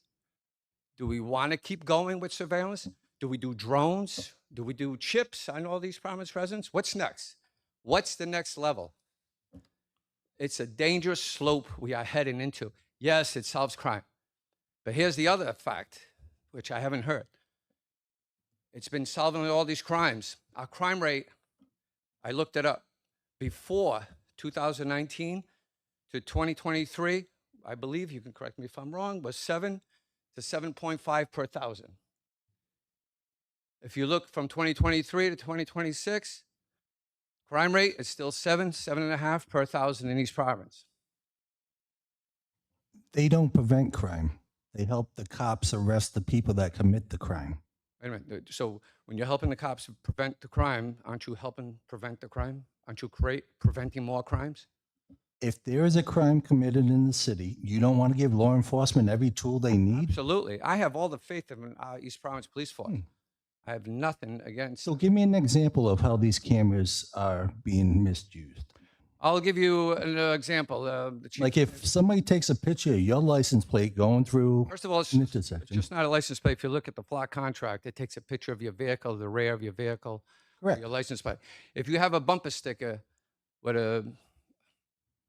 nothing says, F Yeah, a police. college insignia, it it's could be- ID. Whatever. Could be a bumper sticker that says something derogatory on it, which your First Amendment right, you have every right to do. Of course. That goes into a database. That singles you out. You fill out an application for your license, right, at the registry. Do you know what goes on the application? If you're a Democrat, if you're a Republican, if you're an independent, where your address is, your social security number. So all that information, it goes to a private server. That private server then returns that favor back to the police department. That's what we're paying. John, can I interrupt you though? Because we're just legally, understand. there will be a public hearing when, because I don't want people watching this to say, gee, I would have come and talked No, if I knew. totally understand. So that's the lead, but I appreciate, I'll just add this on a lighter note. They do pick up all New York Yankee stickers and put those aside. Those I have no problem. Those we want to catch. Yes, we want to get those guys. But let's end this. I thought you were a Yankee fan. That's why No, you were no, saying no, that. no. All right. So Thank you, John, and we'll continue this for sure. No, I think it's just overall it's a slippery slope, and I think is. we should do some due diligence in looking into these contracts, Yep. especially We'll stay on where it. our data is going to. Yep. Thank you, John. for responding. Yep. At this time, without objection, I'd ask, I know the chief and deputy chief also have another item, and rather than have you, as a courtesy to them, I would like to move that item up now. It's a contract to increase school safety at St. Mary Academy, Bayview, and Councilman Fogarty, you've been pushing for this. So without objection, I would ask the police chief and deputy chief, if needed, to address this at this time. Councilman Fogarty, do you want to lead it with the? Later, we've had Okay. conversation and Yes, Madam Clerk, would you please read the resolution? Will that be number 4? Number 4, yes. Number 4, resolution authorizing the mayor to enter into a contract with Uplink It to increase school safety at St. Mary's Academy, Bayview. Councilman Fogarty. Thank you, Chief. You can proceed, and the councilman can then add to it. Thank you. So last year around this time, my grant writers that are part of my department found these great grant opportunities to increase school safety in the city. We were able to secure approximately $235,000 from the federal government to implement 2 projects. One of the projects is with the East Providence School Department, which you'll see probably at the next city council meeting for a resolution. This one in particular is for St. Mary's Academy, Bayview. We have a very close relationship with all of our private schools, and they reached out about some funding to get some security increases and improvements in their school. This includes a lot of digital and key card access systems, upgrades to their facilities, 5 doors amongst 4 buildings. And obviously, the school is extremely grateful for our relationship and the federal funds that were awarded after a pretty extensive process of the grant moving forward. Thank you, Chief. Councilman, you want to add to that? Yeah, I want to add that it's a great feature that we could have claimed, and the chief and I exchanged emails along the way with my questions and answers on the cost factor and what would be gained.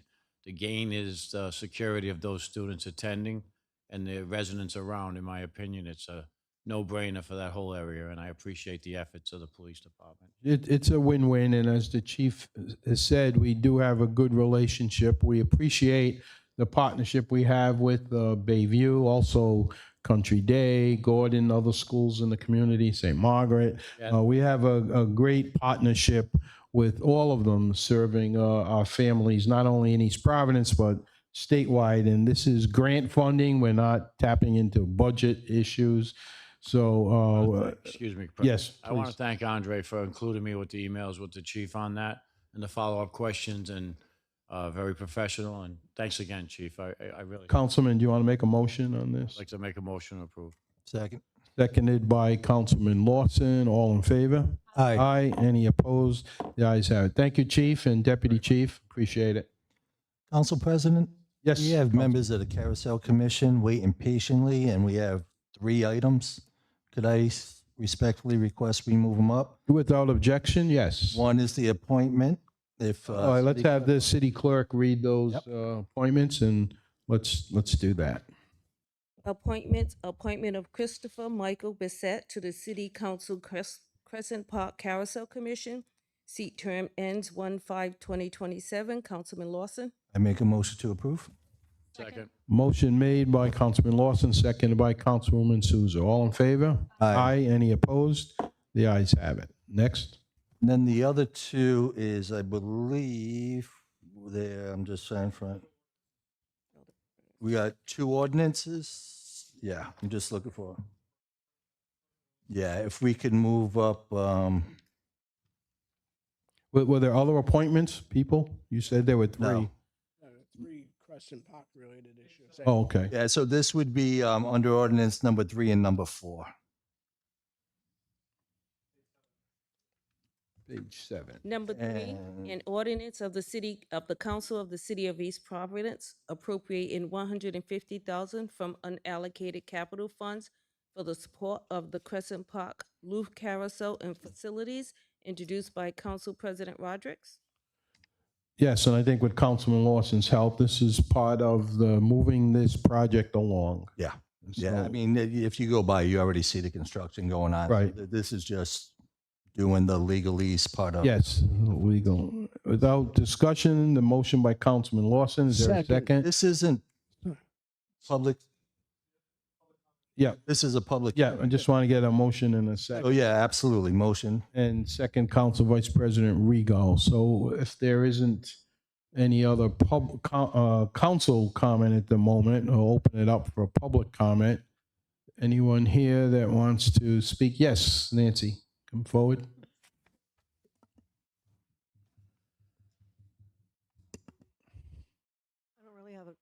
I don't really have a comment. I have a question. Sure. Why is it in 2 ordinances? Why is the money divided up? It is, It's two Two- separate questions. yeah, because you got the building and the event tent. I don't have that specifically in front of me, but that's why. 2 different events, excuse me, 2 different appropriations for 2 different Yeah. reasons, just to be more transparent, and it's just easy to make it clear. So number 3 is for the support of Crescent Park Loop Carousel and facilities. Yep. Carousel itself. And facilities. Well, but if you All look, right, and the other one is really for the new structure, sort of like that. if you read the, I'm sorry, if you read the ordinance for the $150,000, that's for the repair of the current carousel. And the second ordinance is, yes, for a capital appropriation for the, a non-temporary tent facility. Thank you. A temporary tent facility, so, sorry. Yep, thank you. Any other comments from anyone here? Hearing none, we'll close the public comment and go back to the council. Yes. Just a quick Councilwoman. question, just for financial housekeeping, because I had requested, and I'm certain all the council had received the June Finance. finance report. Is this pretty much, and I guess this is a question for the director, of Finances, is this summing up? This isn't coming from one line item. It is a sum of multiple line items within the carousel's budget for capital improvement for both projects, which essentially brings this number down significantly, I would imagine. It was unallocated capital. This was from unallocated capital not leftover, but from the budget that was not, current budget that was unallocated capital. So that we're taking unallocated capital. Yeah, it's not a carousel line item. Carousel line item. No, so in the capital budgets, capital improvements, the carousel, so it's 850, the line item for capital improvement for carousel. There's, 10 different line items for different projects, and some of those projects that funds have been allocated for in the capital improvement budget are carousel facilities, the concession stand, like there's a ton of different things. Any of those funds, or are those separate, and this is Separate, yeah. This is unallocated capital that's being used to make this purchase, separate from the other line items in Department 850. okay? So those would be added to the 850? From tonight's ordinance, yes. After tonight's ordinance? Yes, that they'll will be added and to that would be in the 850. next fiscal report Correct. as yes. being Yep. encumbered? Okay. Yep. Thank you. You're welcome. Other council questions? Make a motion to approve. Second. Motion, Councilman Lawson, to approve. Second, Councilwoman. There was already a motion pending. Yeah. Who made that? Lawson and Rigo. Yeah. Well, Okay, so That was it's for number 3, right? Yes. Yes. number 3. Okay, so that was motion and second. All in favor? Aye. Aye. Any opposed? The ayes have it. Number 4, an ordinance of the Council of the City of East Providence appropriating $500,700 from unallocated capital funds for the support of Crescent Park Loop Carousel Improvement Plan tent structure, introduced by Council President Rodrick. So again, this is moving along this project, council discussion. Make a motion to approve pending public comment.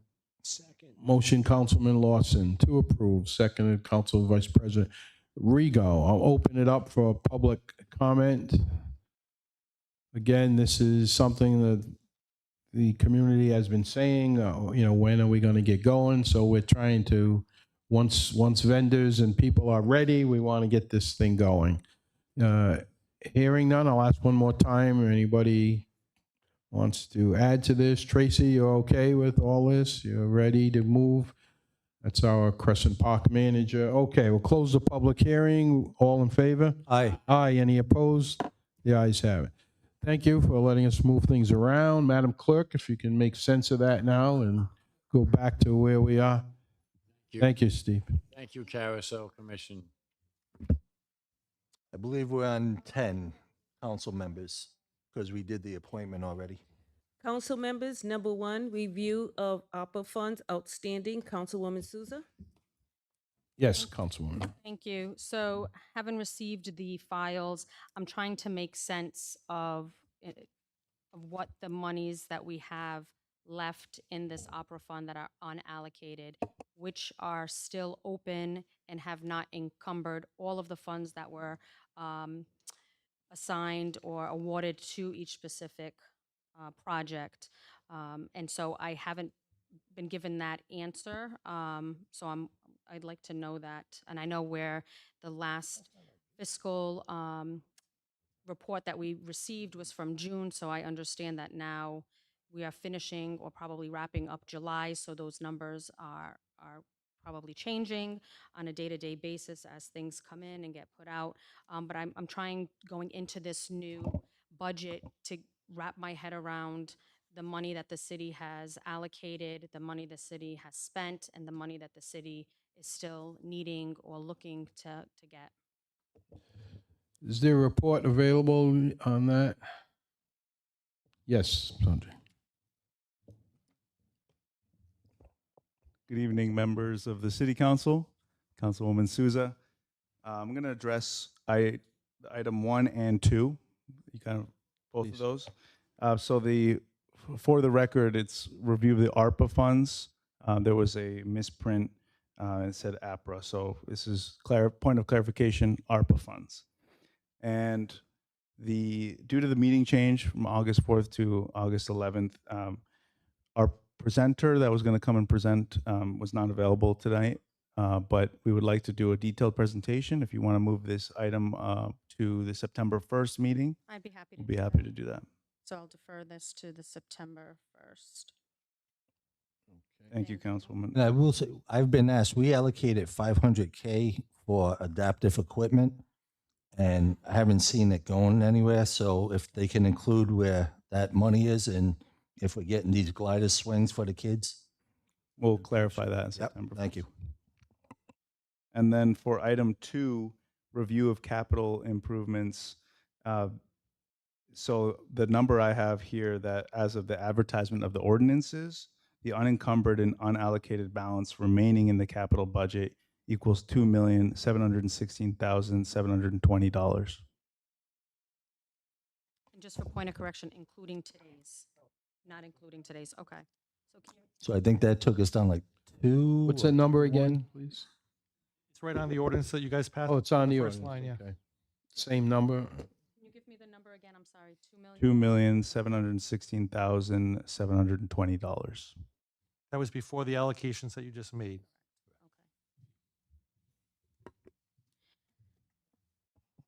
So just giving an example, because we were talking about the carousel, and obviously I'm a huge supporter of the carousel, always have been.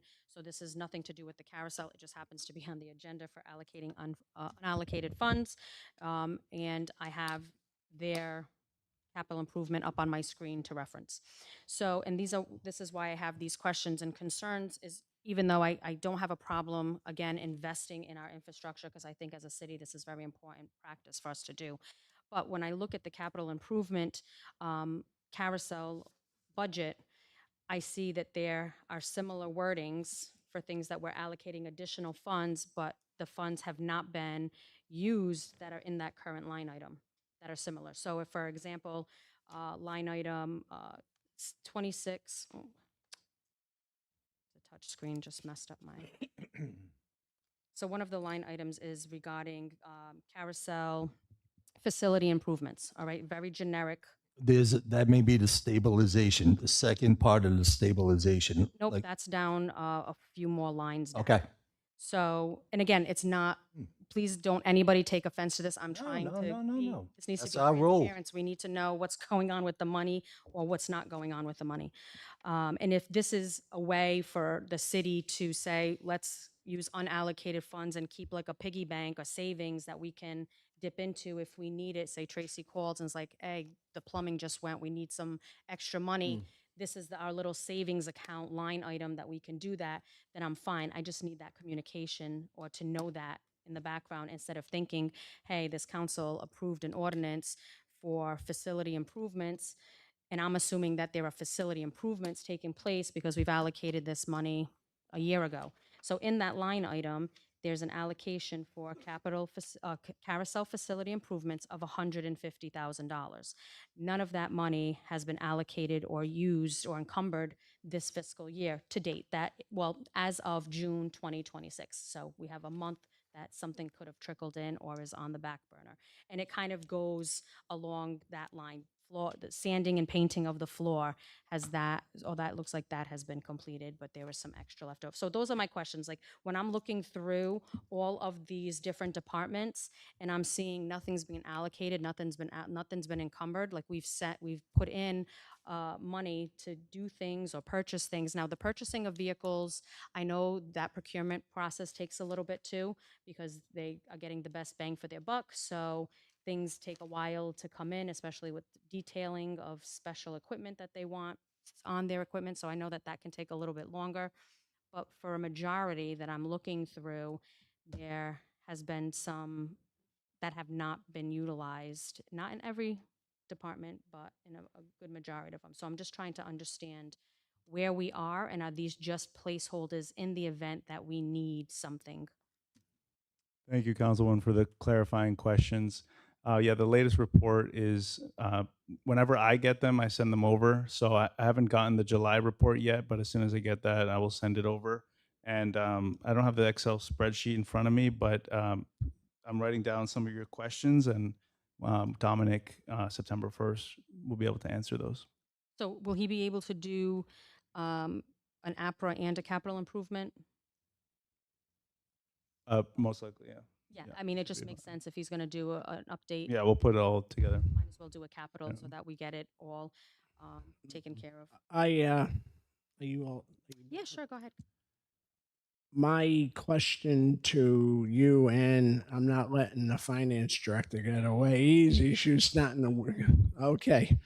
Um, is the opera funds? As we know, the winds have changed in Washington D.C., and I've read and on numerous occasions, excuse me, where things get rejected when things have been submitted and paperwork done properly, just like look at what we're going through in the state of Rhode Island.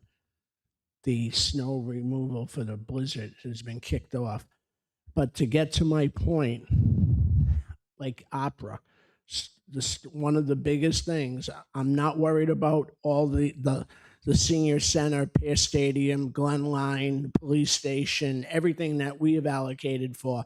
I know the finance director and before her, Malcolm and the staff, we have every receipt and we can back everything up. My concern is the storefront opera money that was allocated.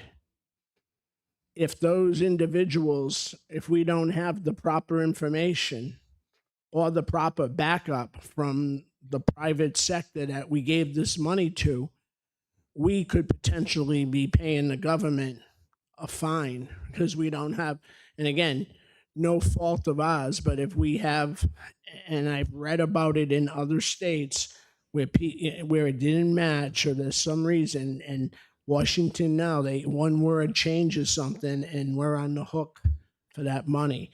That's the one opera fund bucket that has me very concerned, really concerned. I mean, we know of one situation before you got here where somebody painted the side of a building and we gave them $20,000 and they never moved into the building. As far as I know, if I'm that guy in Washington now, even if the wind didn't change, I'd be saying, we don't owe you that $20,000. So that's my concern. I want to make sure, as the protector of the city's financiers, and I think we all are, that account, we have every I dotted and every T crossed. So if you people can help us on that one has bugged me since day one. Taking over this. Hi. So we do have records of everyone that received a check from us with ARPA money. I do the quarterly reports to the federal government. Everything that we have expensed was allocated according to the federal government deadline of December 31st, 2024. And anything that I've reported on quarterly has not, I haven't gotten any feedback that they're concerned with anything or that they're requesting additional information or anything along those lines. And we have done a great job at keeping the records for everyone that has been awarded any ARPA money. You make that makes me more comfortable. Good. Like I said, I had no worry between Malcolm and yourself as far as every receipt, every bid on every other job. It was, when we deal with the public sector, when we deal with the, outside the city. Yeah. So And Andre, if you could pass with 2 million unallocated, Oldham needs some attention. That building, we were told it's going to be used for indoor recreation, community use. $2 million we can do. I believe we already did the roof. We need some abatement interior. So it is a city-owned building and it's highly appropriate we maintain it. So that will be something coming up. Thank you. That is all. Thank you, Councilman. Oh, just for the record, Madam Clerk, you were stepped away. Can you? Yes, September 1st, right? We're going to have a presentation from our senior planner for September 1st council meeting on the opera and capital improvement projects. Thank you. Thank you. Next item, when you get to it. Review of capital improvements year-to-date, current fiscal year 2026 budget encumbered fund, total year-to-date balance of capital funds. Councilwoman Souza. Yep, That- we just included all of that, correct. And then numbers 3, 4, and 5, we've already addressed earlier in the session. Also 6. We've addressed that, the flock cameras. So that completes council members. Public hearings, ordinance for second and or final passes for discussion and possible vote.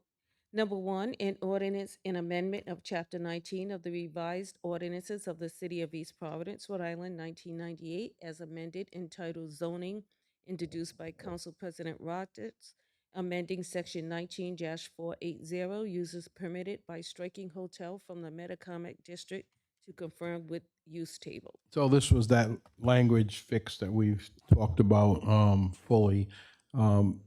This is a public hearing. If anyone here is present to speak, Ms. Seal did speak earlier on this, and we've all talked about it at length. Once again, is anyone here that wants to speak about this language? Seeing none, we'll close the public hearing. This should be Move to approve. quick motion by Councilwoman Souza to approve, seconded by Councilman Fogarty. This is the hotel thing at Metacomet. All in favor? Aye. Aye. Any opposed? There's 5-0. Thank you. Next item. Number 2, an ordinance and amendment of Chapter 19 of the revised ordinances of the City of East Providence, Rhode Island, 1998, as amended, entitled Zoning, by amending Section 19-360.12, attached single-family dwelling to comply with state law, Rhode Island General Law, 45-24-33, 26, 45-2437J, as petitioned by Attorney Dylan Conley. Thank you. And representing Dylan Conley, who's unable to be here tonight. I know he's in meetings in Providence. Peter Friedrich, Just give your name and address, please, for the record. 50 Bridgham Street in Providence. Thank you for having me. And go ahead, if you want to continue, as this is basically complying with state law, but going along with our local tweaking. Yes, exactly. There was a state law passed last session in 2025 to encourage homeownership. The idea being that just because you share a wall with your neighbor, you should still be allowed to own your land underneath your property. So that state law allows that in residential zones. And the goal here is to also include that in East Providence's commercial zones. So across the street, down in Riverside, things like that. So that's what the application that was submitted was for. Went through the planning department and city staff and the planning board with a unanimous recommendation with some tweaks. Those are fine to us. So in front of you here this evening. President, Yes, sir. Council Vice President. Here we go. this is a great resolution ordinance for the city of East Providence.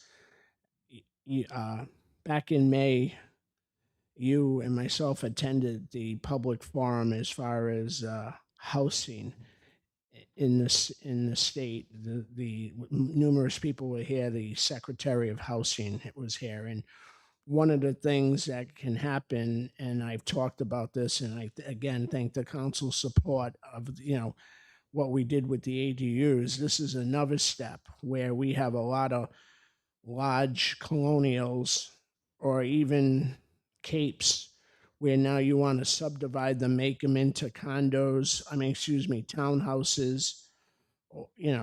townhouses and duplexes, and each person can own their individual things. This obviously gives the power for first-time homeowners. And again, it sounds like I'm beating a drum because I mentioned this in the post on, an article about myself, but we came up with those ideas, and it doesn't change the look of the area. and we're building on land that's already been built on. And as unfortunately the woman from the tree group is gone, but this will help preserve green space in the city and another opportunity for first-time home buyers or people in their 50s who want to, or 50s or 60s, you're 55 to maybe move into a smaller living quarters. I move passage. I'm sorry for interrupting you if you have more to say, but this goes along with the plan where we're not changing the unique character of this city in all the different areas, and we're helping our fellow man or townie preserve their rights to stay in the city. My only question was, apartments, we usually only require one parking spot. If it's now considered an owner-occupied home, is the zoning, the parking affected? Does that change the equation? So like if I wanted to build, because I'm all for this, I think those townhouse style, that's the workforce style. But if you're building those and selling them off individually, I don't know our zoning off the top of my head. Would a single family home require 2 spaces?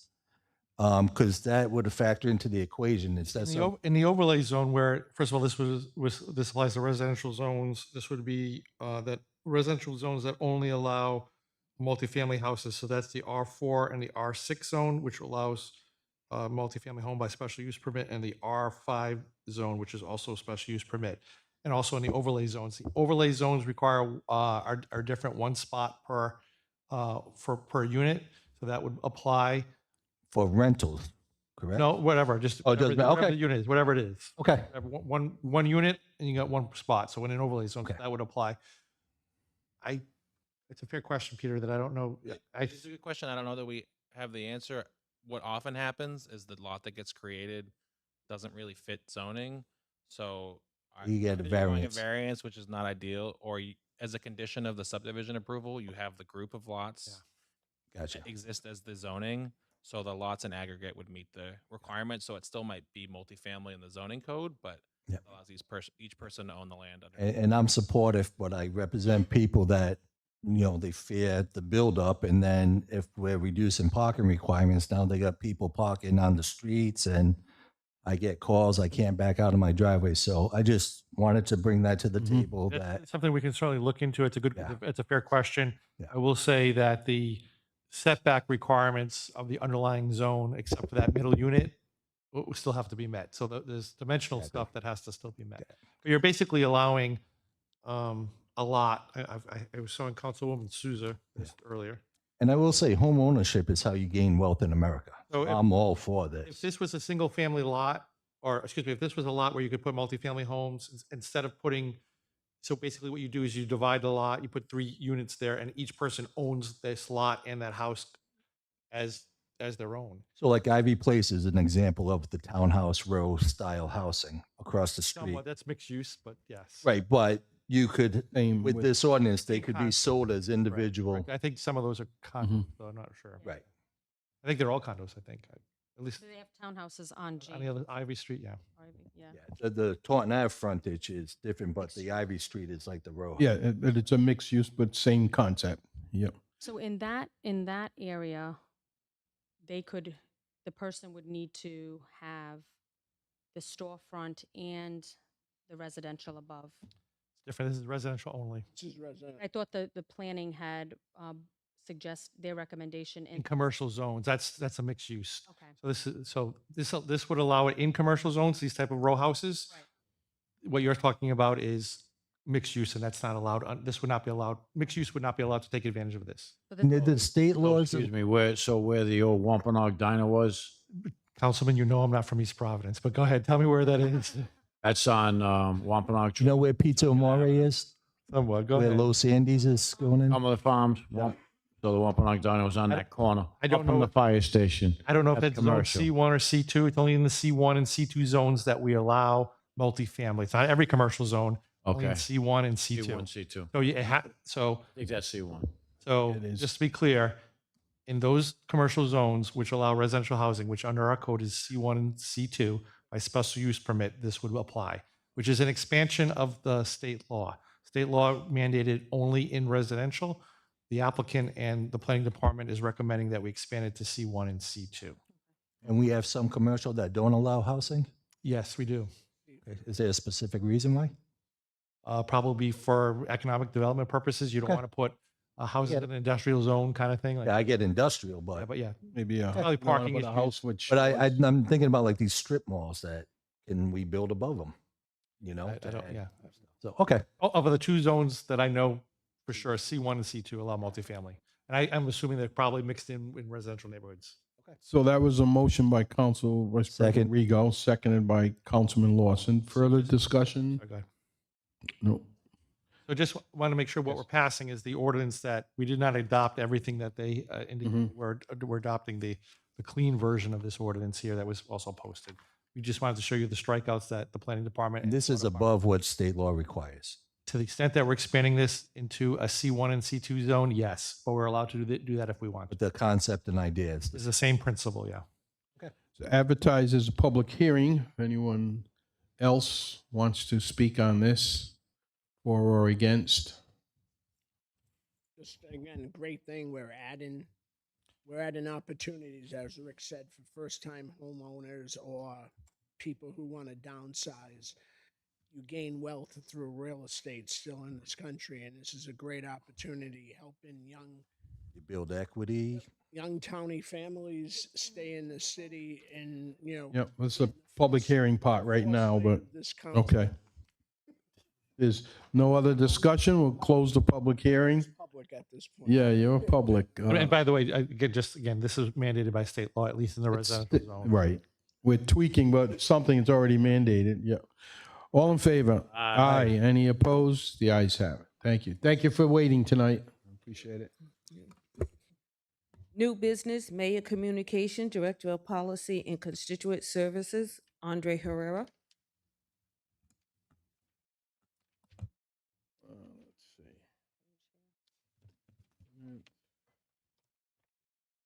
All these appointments, he can.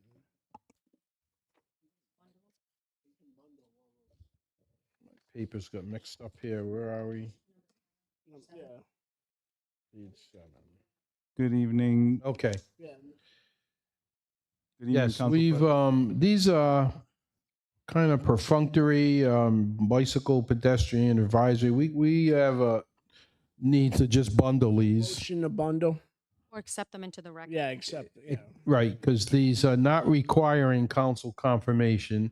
The only thing I request is Yes. Dr. Remus, if you'd like to speak on that. that. Oh, yes, I do accept. Talking about all the bicycle people. That's Oh, the appointments, I have. So is there, Yeah. is there a motion under number 2 to accept for information, the appointments as bundled? Accept the appointments. I make a motion to accept the newly advised Mayor's Bike and Pedestrian Advisory Committee to be bundled. And it is part of the record for anyone who's interested in getting those names. We'll make that available. Is there a second to that? Absolutely. Councilman Lawson, all in favor? Aye. Aye. Any opposed? The ayes have it. Thank you. Congratulations to the new members, and we look forward to hearing about what you have. Yes, good store for point. us. It's a very active community, and we Need a you bike have lane our first. support. Could you put item all the 3. names on the council website too, so another avenue for people to see? Yep. Yeah, thank you. Thank you, councilors. Yes. We're going to move to item number 3. Item number 3, thank you. Items for announcement and or discussion. The first bullet point we've already addressed. Yes. Second bullet point, executive order establishing all flags on municipal buildings be flown at half staff.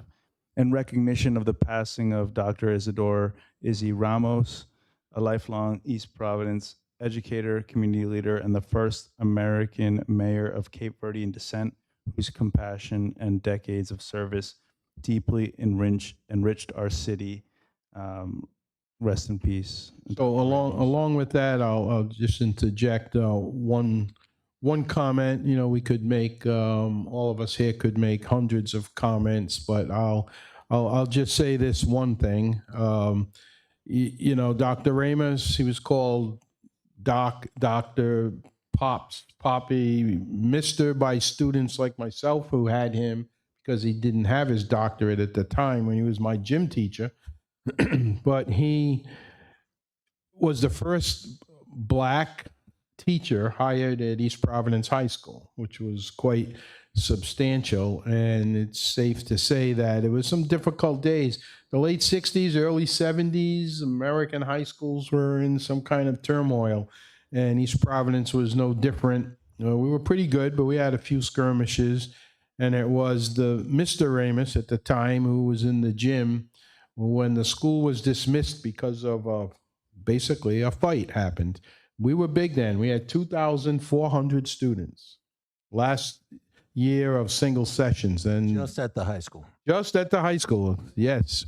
Yes, just at the high school. 2,200 kids went home at 11 in the morning. No code reds in those days. The principal got on the speaker and said, "Everybody go home." And most Be did. fighting every day if that was the case. So a couple hundred kids milled around the building looking, you know, as high school kids would do, for trouble. And it was Mr. Ramos who herded everybody into the auditorium. And black kids were on one side, the white kids were on the other side. And there was talk back and forth. And long story short, from that day forward, he got East Providence High School to work well together. And the next couple of weeks, the superintendent of schools, Ed Martin at the time, said, "I want him out of the gym, and we're making him dean of students." And so he became the first dean of students and worked on student relations. And the rest is history. So we all miss him. Obviously, he became a personal friend of mine, and I know he knew every single one of us here in the council. And a big loss for East Providence. So I appreciate Did the this mayor already reaching happen? out. What's that? Did this already happen? Yes, That's- we're just okay. announcing it. So this is just after. Yeah, it happened through his interment, which Yeah. was just recent. And you know, even the governor ordered state flags at half-mast. So that was quite a tribute. So, Izzy, my friend, you've left a legacy for East Providence to continue on. Thank you, Andre. If you want to continue. Thank you, Council President. Next bullet, we have an executive order establishing the Mayor's Young Innovators Advisory Committee, also known as MIAC. Youth and young adults ages 16 to 26 are the future of East Providence. They bring energy, creativity, and direct insight into issues that affect quality of life, housing, employment, and community resources. Providing structured opportunities for civic engagement ensures their voices help guide innovation and problem solving, and the administration is committed to listening to the next generation and incorporating diverse perspectives so that city decisions reflect the full community and build a stronger future. Next, we have a proclamation honoring City Controller Kim Brown upon her retirement after 21 years of dedicated service to the city of East Providence. We offer our sincere thanks and best wishes. Just make sure she Brown. leaves the checkbook here when when she left. Did she leave all the checks and stamps, etc.? She was great. She'll be missed. She had so much knowledge here. We hope she's retiring well. Next. Next, we have a proclamation recognizing August as Gastroparesis Awareness Month in the city of East Providence. And next, we have a proclamation recognizing August 15th as Indian Independence Day in the city of East Providence. Next, we have a proclamation recognizing August 18th as Never Give Up Day in the city of East Providence. And that is all for Mayor Communications. And thank you. I think for all of those groups, some of us, it may not mean that much, and it might, but for those individual groups, I know that they appreciate it. And we thank you for reaching out to them. Okay, next item, Madam Clerk. Reports of other city officials. City Solicitor Michael Marcello. Thank you, Madam Clerk. At the executive session, the City Council approved a sewer charge abatement in the amount of for $147.92, a property located at 77 Allen Avenue. Nothing else further to report. You mentioned earlier you don't live in East Providence. You know, we have vacancies. You're welcome to move here. I might have to live in one of those condos that one of those You could buy the land. townhouses. Yeah. There's some available across the street. Yeah. from your office, I walking. got my law office right across the street, right? There's a couple houses up in Ward 1. He doesn't want to go to Rumford, he said. Thank you. Next item. Thank you. Number 3, resolution authorizing the mayor to enter into a contract with Muskill Sports Lighting LLC. I'm sorry, could we just back up a second? Did you want to add, Councilman Lawson, any school committee business? It's Did I summer skip that? vacation. Summer vacation, next. Okay, continue. Summer reading, right? I will say I did meet with Rob Perry, my old friend, the new superintendent. We had a good conversation. I brought up some concerns I had. The budget, as you know, every year with the schools, it's tight and they're going to go through. He said he will be emailing the council, give us a little heads up what's going on. As you know, he's new and he's still getting acclimated, and it's right in the middle of budget season. And I believe the contract's up November 1, I believe, the teacher's contract. So I know that's not you. Not me. I don't Yeah. know. I Try not to get believe, involved in things that don't involve me. yeah, I believe they're going to be talking about the contract. So I told him some concerns I had about staffing, and he's going to be in contact with us soon. Rob, I can say from experience, well, you guys all dealt with him. What am I talking about? So Yep. I think we're in good hands, and I look forward to a good relationship. And I reemphasize that Wall City school side, we're shattering it. You know, we are one city, and the school is a department of the city. So that's it. I attended the building committee meeting last night, Martin and the preschool, and they also discussed the Waddington school progress, and all are right on schedule, doing well. We're going to have a fantastic preschool. These are things that other communities are struggling with, and we're providing this education for our families. And so far, there are contingency funds available, so there are money, they're ahead of the schedule. That can change. Problems can exist, and they may end up not saving money like the high school did, but we're on target. And I will say, spoiler alert, I'm going to be advocating we put some money in this budget into the school building fund. Just because we did an initial seed money, Yep. that doesn't mean that's it. You got to keep that fund so they Continue can it. continue. You hear the complaints on Facebook, oh, there's a crack in the sidewalks and the schools are falling apart. Well, we're putting the money there. So Yep, we got everything they asked for. Thank you. Now you can continue, Madam Clerk. Is it letter D? Number 3, resolution authorizing the mayor to enter into a contract with Muskill Sports Lighting LLC for the installation of new LED lights at Pierce Memorial Stadium. Council President Rodrick. So again, I'm not going to go into it in detail. We've discussed it before. This is where they're ready to go. Looks like the price, the money that has 255,000. Is that correct? Yes.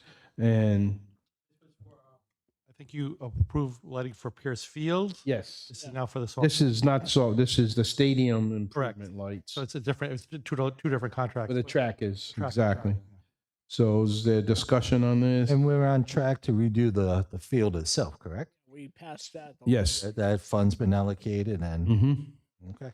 Move to approve. passage. Second.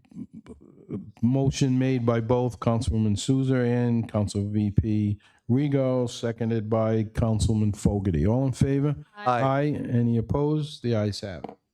Next item. Number 5, resolution, council rules of procedure. Councilwoman Souza. So this is just some housekeeping with our order of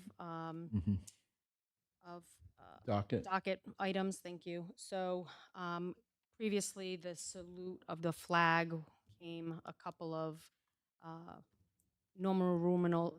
Roman numerals later.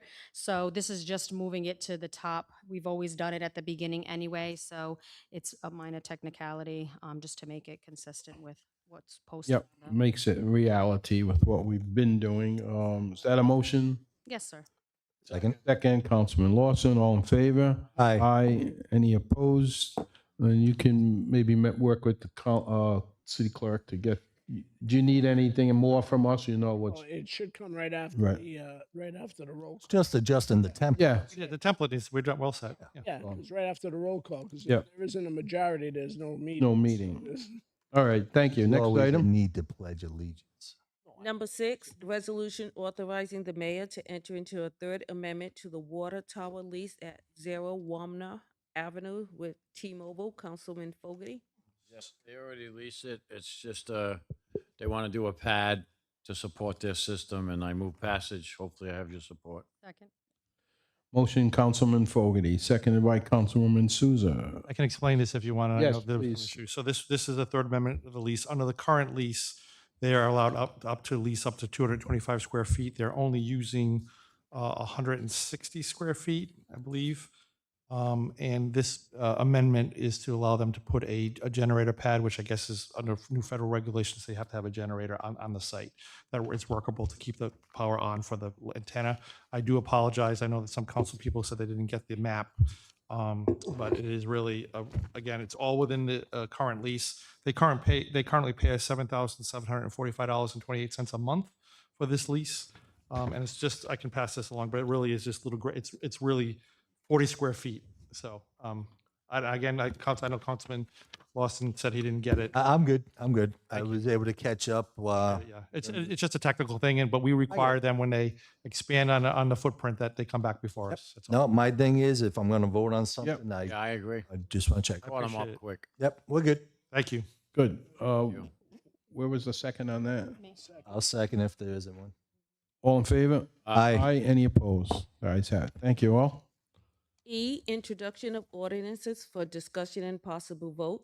Number 1, an ordinance in amendment of Chapter 18 of the revised ordinances of the City of East Providence, Rhode Island, 1998, as amended, entitled Vehicles and Traffic, amending Section 1, Section 18-307, parking prohibited at all times, amended as follows. Dover Avenue, both sides from Warren Avenue south to Baldwin Street. That's Me. it. This was Councilman Fogarty, I believe, right? We Oh, yeah. talked Oh, about, it's we've me. talked about this before, and it's, Yeah, here's the deal. We've talked about it. I think the residents on that Dover Street that live there have seen me more than my wife has seen me, okay? Because the ordinance is very important to me and the residents of that area. And it's a stickler. And there's just some people that just don't want to follow the law. And, you know, they don't even live there. They work down the street and they have opportunity to park. I'm going to go on with just a minute. Sure. I know we want to get Yeah, out of you here. have- They can park up the street at Walgreens and walk down. They walk almost as far. The credit union, they can set up in a deal with the corner lot with this Remax because nobody parks in those 24 spaces there on the corner. But they're inconveniencing. So now it's both sides is what I want. And I hope I get your support because of the residents' inconvenience that own a home there. And this is everywhere, I guess, including, it's a common sense approach. I tried one side and that was ignored and or police ticketed, right? We got that far, as Mike knows. And so I just, you know, a little spiel on that, but it will help the residents in the area. And God forbid there's an emergency and both sides are being parked on. You can't get emergency vehicles down the street without a nuisance if someone's coming at you. So that's what I have to say. and for those who don't know this area we're talking about, this is the bottom Dover. of Dover Avenue, which comes into Warren Avenue. The Walgreens would be down the road a bit, CVS down at the intersection. So it's where Dover meets Warren, and trying to get in and out of there sometimes is almost impossible. So again, along the lines of helping with parking, and that's what and it's not going to inconvenience anyone. And Nana, if you ever want to discuss Summit, Anthony, Yeah. I drove down them the other day. You got my full support. Yes, as we've discussed previously in a council meeting, the rerouting of making potentially one-way One-ways. traffic patterns so that you're Alternating. not getting rid of all of the on-street parking because it is densely populated with a lot of. I get that. But I went by yesterday and it was, It's very difficult. People getting out It of the is. driveway, apparatuses getting down. and I'm thinking kids playing, the ball goes in the streets, they're Yeah. running in between cars. It's a big so. challenge. It's a big challenge, but that's. what I'm we're- seconding Frank's if there hasn't been one yet. Yeah. First passage. First passage.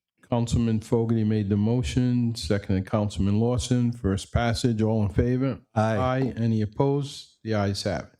Thank you. Next Number item. 2, an ordinance and amendment of Chapter 18 of the revised ordinances of the City of East Providence, Rhode Island, 1998, as amended, entitled Vehicles and Traffic, amending Section 18-308, entitled Parking Time Limitations, 15 minutes, Warren Avenue, South Side, from a point 105 feet west of South Hull Street, westerly 20 feet. This is a similar request in that I think it might be in front of the cleansers there. That's what I was trying to Hope, figure out. The cleaners. the I was cleaners. gonna say it's no parking down and- the whole opposite side. And this allows people to run into the cleaners, drop off your clothes or pick up and, not have cars parking there for a long time. That's my understanding of this request. Well, they have a big parking lot, so I don't know if it's for them. I don't think it's just for them, but it's in that area. They do have a parking lot. Right, they have a big, and across the street. Well, I think too, so there are businesses across the street. The other side, yes. Correct, there's a nail salon, there's the Mhm. florist, and the next door is that little, on the corner, has a restaurant, it has a T-Mobile, like a mobile store. There's multiple. in that There's a smaller lot in plaza, there. They have, I think, 4 or 6 parking spots, and they have no other parking. It gets So busy. people do need the parking on the street over there. 15 minutes, I don't know, to get your nails done, it takes longer than 15 minutes. A mani-pedi is an hour and a half, so, Just bite them like me. no. So I don't know, 15 minutes I think is a little short. We can always for the tweak it. I mean, that's, businesses in that area. It's his first passage, right? So it can be, we can amend it. Yes. Because I don't think going to It'll be a public hearing next time, right? but then we'd have to change everything. I think we're gonna make a change, it should be made now versus having to pay for advertising multiple times. It can't be because of the cleaner, because the cleaner has substantial parking in their parking lot. So it's not for the cleaners. well, DPW had mentioned that, but it might not be them. It might be, Right, so- so, I think The half others. an hour is a fair amount of time. I mean. mean, and you I- know, yeah, 30 minutes. 30 minutes. maybe 30 minutes is. Yeah, And I don't think that. So who honestly, put this forward? yeah. It came from DPW. So can we just table this? I'd like to talk to Yeah, them. why don't we and Sure. find out. then allow them to come and explain their I rationale think for it? 15 minutes doesn't make sense in that area when. it's Yeah, let's only put one this side off of the till street That has parking. September So it 1st. doesn't- Make a motion, we table. Second. All in favor? Aye. Aye. The motion was Councilman Lawson, seconded by Councilwoman Souza. I did try to clarify it today. I didn't have time to get more information. I apologize. We'll do that for the first. It can wait a little longer. Okay, does that bring us to the adjournment? Adjournment. Yeah, thank God. Motion to adjourn. Second.